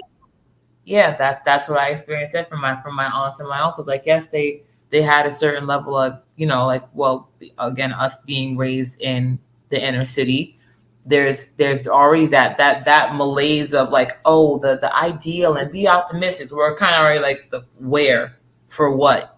Like, there's not much pretty, going on in the inner city. So I don't understand this whole, buy into what American dream. This sounds like a delusion because we've never experienced that. We knew, not having food sometimes. We knew trying to scrape bus fare together for school. We knew free lunch. We knew, public assistance and horrible trips to, public assistance offices and all the we knew all of the get by that's supposedly not supposed to exist because this is a country where you can get ahead with hard work and pulling up your bootstraps. Like, you know what? Save it because that's a bunch of bullshit. But thanks for trying to picture something. We're gonna find our own ways around this, and we pretty much can accept the notion that anything that you try to sell us is snake oil. So no, thank you. We'll handle our own emotional issues. We'll handle our own financial issues. We'll figure our own way around some of the things that we see all these other people said we have to do at the outright, knowing that we have no financial structure in place to do certain things, college included. Yeah, like we're not trust fund kids. We didn't have, we don't have any family property or family wealth and all those things. Like, those are things that, again, that I saw Gen X, have that type of resiliency to say and honest angst. Like, you know what? We can't trust y'all. This system that you insist we trust, we do not trust. So you can shove it and we'll figure it out on our own. Yeah, there's this idea that we shunned authority. I'm like, I don't see anybody earned their authority. Bring me Yeah. an authority. Right. You know, Show me what the authority has done for me. yeah, And I will give my allegiance to that. But otherwise, what, we have had parents who had mental issues because they were service, war vets or, or whatever, where they worked themselves to the bone and now they're living on, the bare minimum pension and having like whatever substandard life they're struggling through in their old age. Like, yeah, like we're watching our bitter old parents who bought into your system be just about as miserable in their old age as we are in the middle of our lives, in the prime of our lives. So we there's talk some, about stopping intergenerational trauma. I'm like, we've got to stop intergenerational indifference too, because yes, they wanted to just have, like, you know, hanging spacemen and like endless TV and like next thing you know, we've got this whole mess on our hands because they weren't thinking ahead for the next generation. And I'm like, we're at that time of life. Our generations, I mean, because you and I are actually kind of the same generation. When I looked into it, the one that made the most sense was that there's X and millennial, but on the cusp of each, there's Xennial, where you're like early yeah, on the millennial side, so you were still there when it was like up and coming. Even if you're a digital native, technically it was a different digital world you were born into. And for us, we weren't digital natives, but we were the like guinea pigs. We were working on the Apple IIes the first time personal computers came to school. We were right. putting us doing DOS prompt and playing lemonade stands. Like, that was first grade. I didn't, Playing you know. Oregon Trail. Yeah, yep.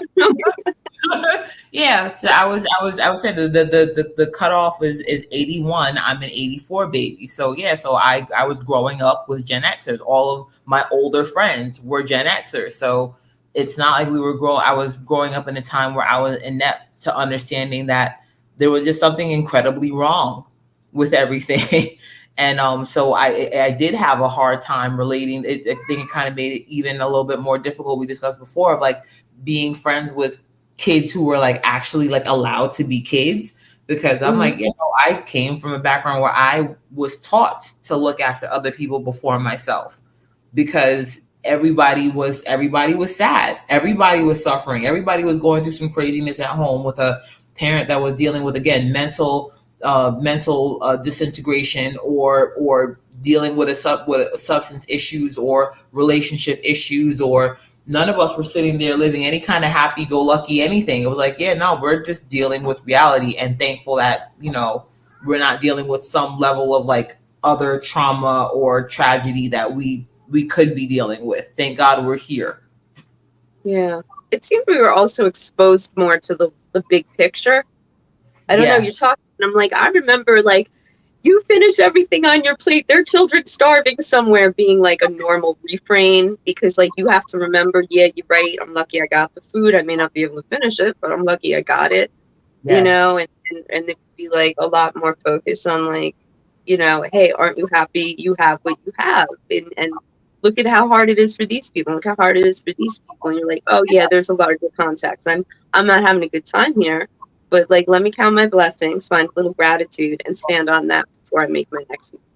You Right. know, and so some of that was, like, woven in more effectively, where, like, the only time you kind of know what's wrong with other people is when that makes them special, or we all have to get, like, I don't know, a special logo for our social media to show support or something. It's this Yeah. really detached, symbolic, throwaway kind of thing that, Or like, I don't think people performative know. thing. And yeah, I mean, there's no discussion to be had either. Like, once we've decided that these are the special people, it's fine that they are corrupt, and that they're armed, and that they're white, and that they're male. Now it's okay. Hmm? Right. Like, I'm not getting into politics, but, like, there was a recent movement where it's like, we support this. I'm like, you were just against all of those things 2 minutes ago. What Right. happened? Until like the flip, and now here we are. Right. Yeah. Yeah. I'm like, this is very confusing. Again, like what, like all the, you get a sticker on your profile for doing something. Like back in the day, we didn't have that. Like you actually had people that you had people that were showing, or that aired, those infomercial type of things for sponsoring a child. Like this is something that was running on cable all the time, right, of children who were starving or saved. Like we were made painfully There aware. was some kid too tired to swat a fly off his eyelash. You were like, okay, Right. Let me not complain sorry because, to speak it.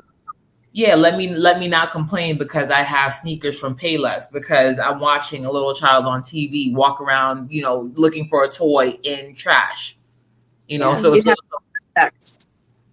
Yeah, so we definitely, so entitlement kind of definitely, I think, ranked lower for us, because like, you know what, it could be so much worse. And thankfully, like I do have like a handful of friends that I can talk to, hang out with at the park. As things go, I may not have all this stuff that that I see on television or whatever, or see in magazines, but I have what I need. And so I think that right now, with digital natives going into an age where there's going to be media that only shows them what they want to see, I think that our responsibility now is, yes, to be the ones that make them aware that, look, this is a tool. It is not, as we said before, it's not for you to let it use you. You can use it to actually like explore yourself and explore the world, and understand that there are dimensions beyond you that are not pleasant, that are not fun. And do you want to be a part of the ignorance that this is a part of the world that on some level you can remedy simply by being a good person and developing who you are? Or do you want to be ignorant to yourself and ignorant to reality, and then, and then just be miserable that no matter how pretty things look, this is a reality that, depending on when it's your turn, will not yield to you anything good if you're not savvy about how it really works. Yeah. Yeah. And I think we have the responsibility to create that model and be like, yo, hey, come here. Hey, kid, come here. Look, check this out. You know, Yeah. definitely need to pass on the ways of our times to be like, here, you got this. But, I don't know what chance they stand, because a lot of what's really kind of blows my mind is seeing my generation, people older than me. I'm 46. I see people older than me on Facebook, like acting up all the time. I'm like, I had to leave Facebook. I couldn't, like, people are in some sort of frenzy over there. I'm like, yo, we were savvy. We were like resistant. How did they get us?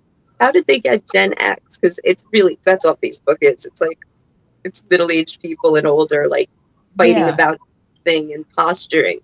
And I'm But that, like, you guys need to get in here and help the new generation instead of making like this is normal. We never did this. We knew better.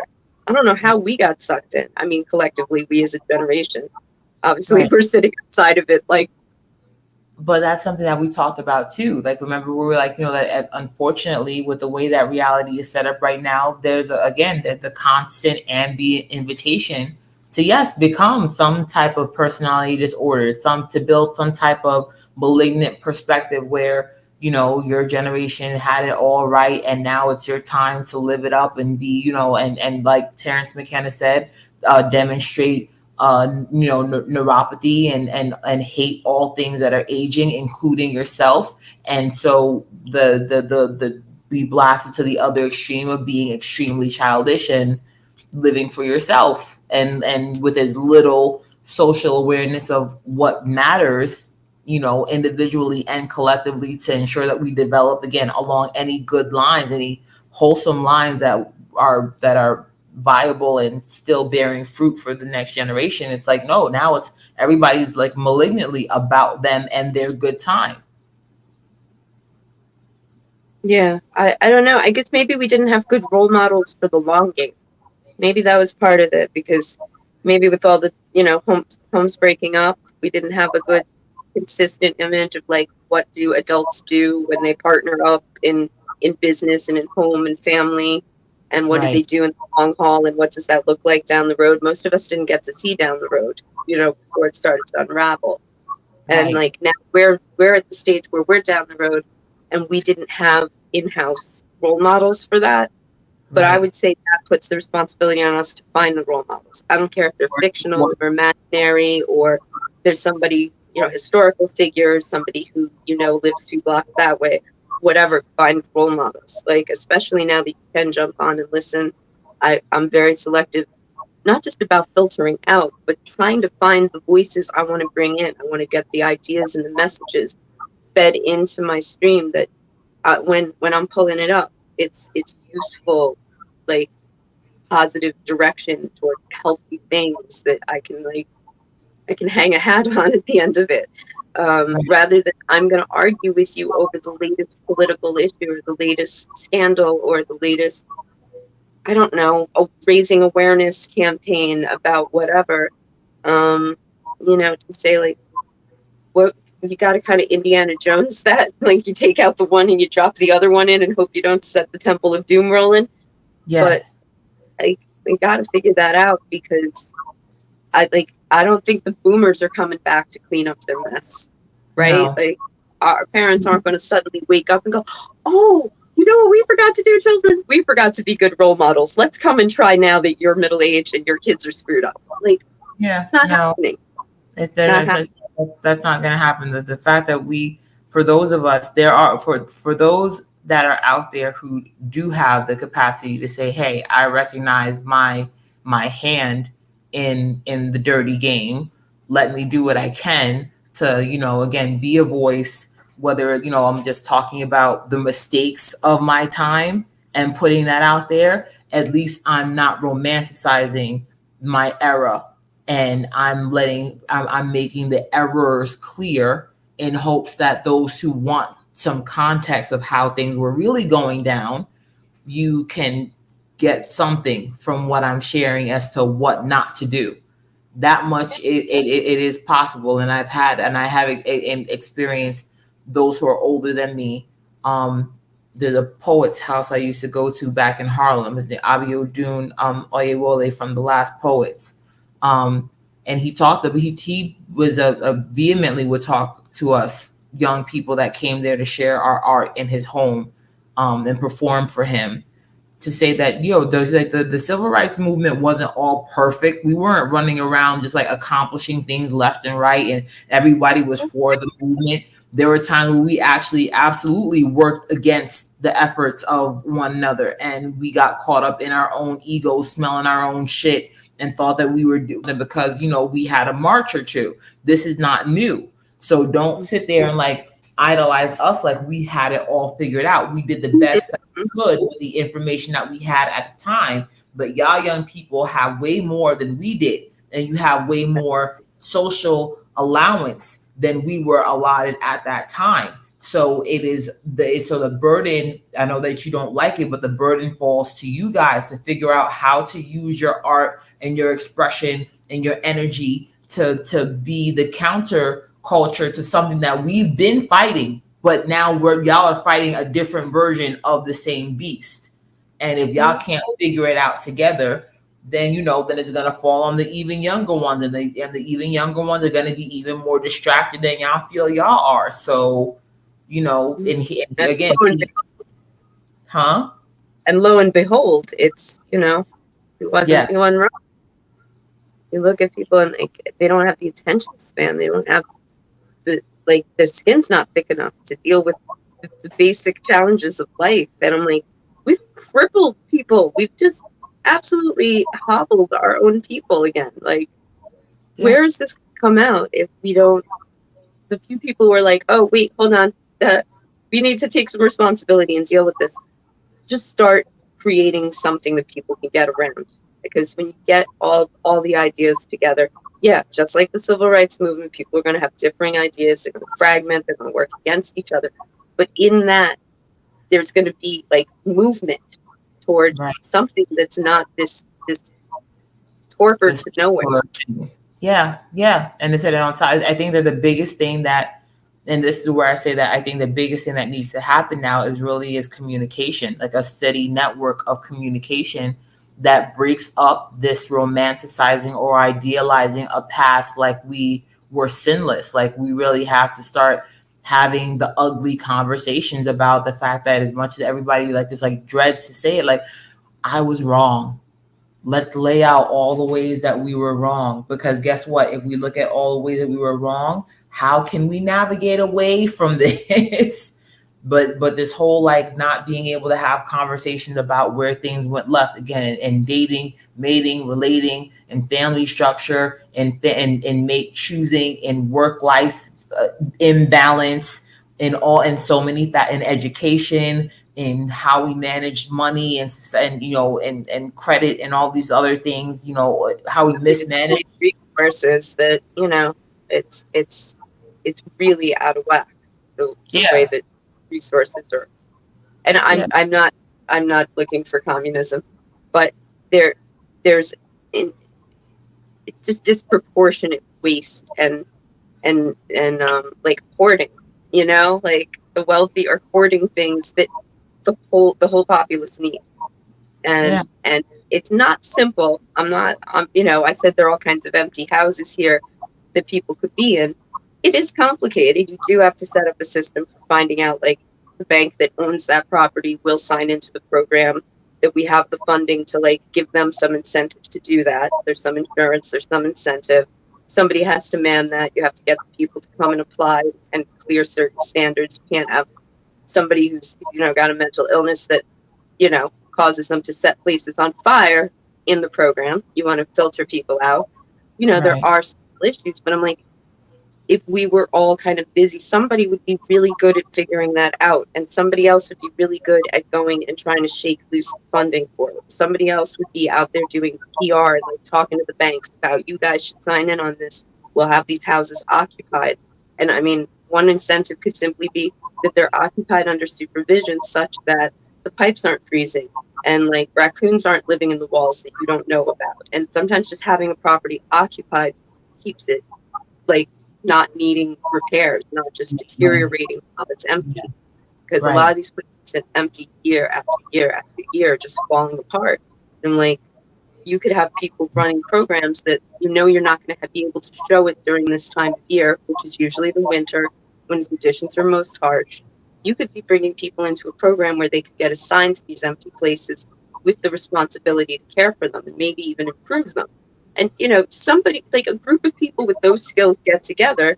Next thing you know, maybe some of the people can be in some of these houses, and some of these houses can be preserved such that the bankers are like, oh, okay, well then it'll be worth more to us when we do unload it, you know? And you just tie everybody's interests together that we remember we are interdependent and we can all benefit from that rather than having a very few profit and everyone else pay for it. And it's stuff like that no, I don't think there's any quick fix, but we get the right people on the right tasks. We find people's passions, their strengths, we help them develop the skills and network, and we try to get them out there, and we'll see where the resistance is, because some of this is really set up to keep it as it is. Like the small business laws, those have to change. Like you basically get punished for being a small business owner. It's disproportionate the amount of burden you face as a small operation versus a larger one. And when I say larger, it's usually, I think it's like over 10,000 or something employees Yeah. is what makes you a not small business. But you have almost all the burdens of that company distributed on your company if you're only 4 people. You still have all the like workman's comp insurance, all these other things you got to do. And I'm like, maybe we revise some of the small business laws to let more people get up in the game, which I'm pretty sure some people would not like to see. But if we're going to save our people and our economy, we're going to have to get real and think about how that's, we don't have a domestic product. You talk about GDP. I'm like, what are we making? Corn, computer chips, Yeah. content. Like, what are we making? Right. Nothing really. And so then ultimately, so this we're at a point in time where it's clear that one of the biggest mismanagement of resources has been the mismanagement of human resources.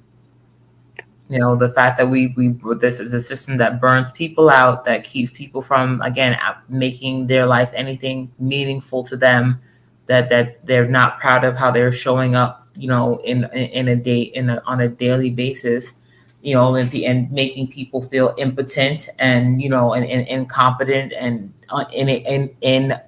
inefficacious the inefficacious in the ability to use their agency to like improve and enhance their lives. Like that's just gonna that leads to frustration, and frustration, how many things don't get done because you just get to the point where you're just dealing with varying various levels of discomfort with who you are because you don't feel like you can affect change.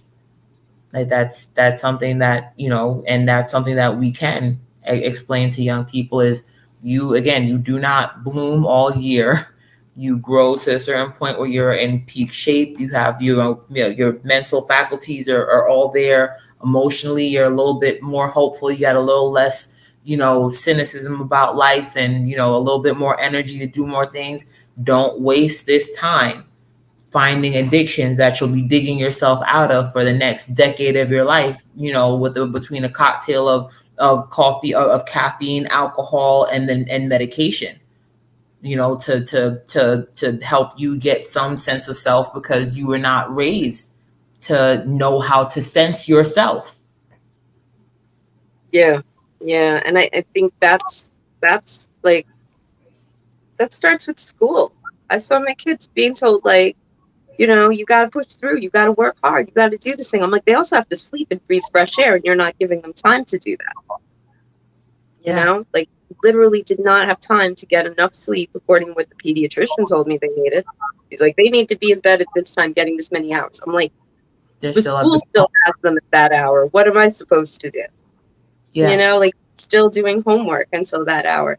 And like, they don't have time or energy to go out and be social and be like physical and be in the elements. And like, they don't have a chance to do that because the idea is like, just shut it down. Just keep going. Just keep going. And like, little kids, they're doing this like first grade. I was like, wow, I haven't, for our littlest one, it started in kindergarten. I'm like, nope, no, Yeah. we can't do this. This is child abuse. You're teaching them to deny their own sense of like what their bodies and minds are sending them as useful messages, and now you're confusing them. You're basically like, creating the same product as an abusive household would create in terms of like, don't trust yourself. Don't think what you think. You're wrong. You're crazy. You're not worth it. Just shut up and keep going. I'm like, Yeah. Don't use your voice. Yeah, like all those things. Yeah. you're saying what you're supposed to say, but then they say something that's like contrary or unique or some other out, it won't fit in the right, square peg in the round hole kind of thing. It's problematic. It's not just, oh, that's what that is. It's problematic. It needs to be fixed. It's not okay. And it's just getting them from so young, even trying to counter that. I was like, I can't win. I can't win against that. And some of it's just how are we letting our children get chewed up like this? Like, who's looking out for what's going on with that when both parents are so busy working, one to pay off, student loans and the other because like she needs to make up the difference for the household and like Yeah. whatever it is. It's And that, like they don't have time. and that's the deliverance of breaking down the community because there's no buffer. Community. It's not Yeah. like the kids be over at the house with like, half of the households have stay-at-home parents, and like, Yeah. oh, after school the kids mill around those houses. That would be fine, but like that's not what's happening. Right. That's Exactly. not like a town square where like people know each other and look out for each other and everybody. That's what we did. We just go around.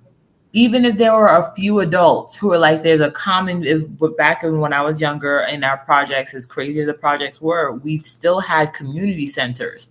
And there were Mm-hmm. still a few adults that were there that you went there after school. And there were a few people that could help you with your homework if you needed help, or you just had other kids to run around with until your parents were home, or it gave you someplace to be until you finally did want to go home. You just let your parents know, hey, I'm downstairs at the rec center. And that was it.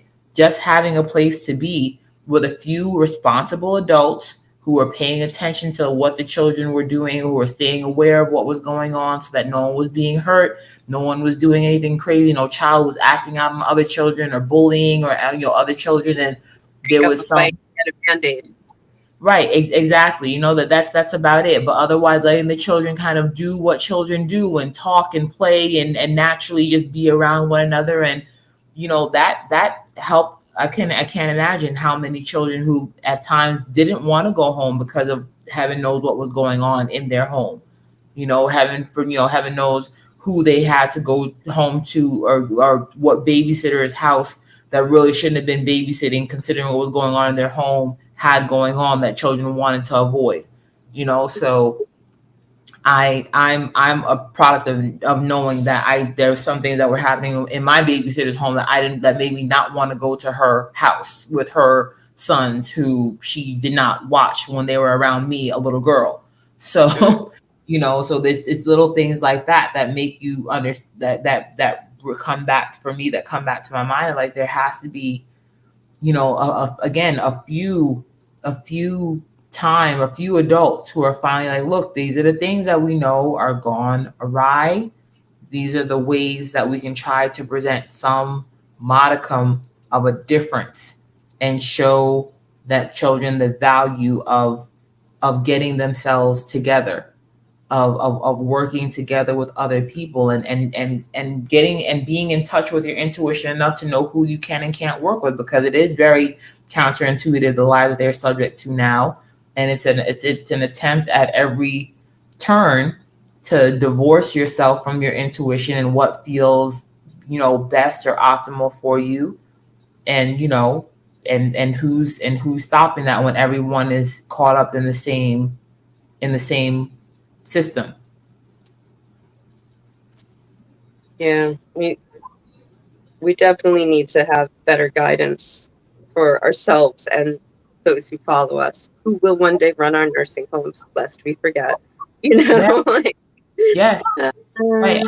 At some point, they're going to be the ones that that are actively shaping society, and and shaping, the public, or now at the head of the public discourse, and putting their thoughts into the hat to see, and what protests, whatever is going to happen, who's going to start getting catered to because they have the power of the dollar, versus what's the new group that's going to be, again, marginalized and cut off. And and it's scary to think that we're just raising a whole new group of people that, if that don't have if we don't raise them that way and show them what it's like, to what's in action, to have a heart for both yourself and for humanity, then we can't really blame them for how they wind up. It's on us if we don't get ourselves right and get with other adults who have the same desire and intent to get us right as possible. yeah, we definitely need to get around that. Well, speaking of adults who get it right, I realize that it is now getting late, and you've been trying to keep the good schedule for the sake of being able to pursue some of your goals. I don't want to get past witching hour here. Right. But I'd love to circle back. I'd like to hear more about the poet you would visit in your youth. Maybe we do another one. You can share some stories about that. Absolutely. As a matter of fact, I'm still social with his son when on social media, and he's a poet as well. So I will see if I can maybe get him to join us and talk about his father and share some of his work as a writer as well, because he's still very much so doing his thing and newly engaged and everything. So if he has a moment, then that would be wonderful. But absolutely, this was a wonderful ramble. So thank you for having me. Thank you for helping me launch this. You hosted me, and now I have you here to help me launch this effort, and we'll see where it goes. That sounds like a great stop on the line. We'll try to get that coordinated real soon. Yes, absolutely, absolutely. I applaud you. I encourage you. Keep it up. Keep it up. Thank you, lovely lady. I sure appreciate all your help with this. This has been wonderful. It's been a delight talking with you as always. And Right. for us, that's pretty good. We're only about 3 hours and 26 minutes in, so we're cutting it down. This is a quarter of our usual talk. We'll learn to moderate. We just had to really bleed the tank at first, and now we'll start like getting to level. Right, you gotta grease the wheels, and then once everything is going, then you figure out how to modify and play with things, and it finds its natural flow. So yeah. Well, till we flow again, I wish you a wonderful night, and thank you so much again. I thank anybody who may decide to come by and sit through this for 3 hours and 27 minutes. Right. Like chop this into some sections, like part 1 and part 2, so that people can like get in where they can and listen to what they want. And so. Yeah, that's the beauty of filming beforehand. You can kind of like cut it down into segments or whatever. But we'll hit them barrels and see how it lands. Right. They said, but meanwhile, they could jump around wherever because they had the whole chapters function. So you go with timestamp and like, this is where we're talking about relationships, talk about humanity, and there you go. So people know where they can go. More tech savvy. All my video was just over on Instagram, like hidden under my video tabs. And then I kind of said, let's try the next tier up. So we're here, and I'll have to learn how to do that refinement that goes up. Yes. Right. All right. So again, thank you so much again. Have a lovely night, and I look forward to doing this again soon. We'll talk again soon, my love. Thanks. Bye.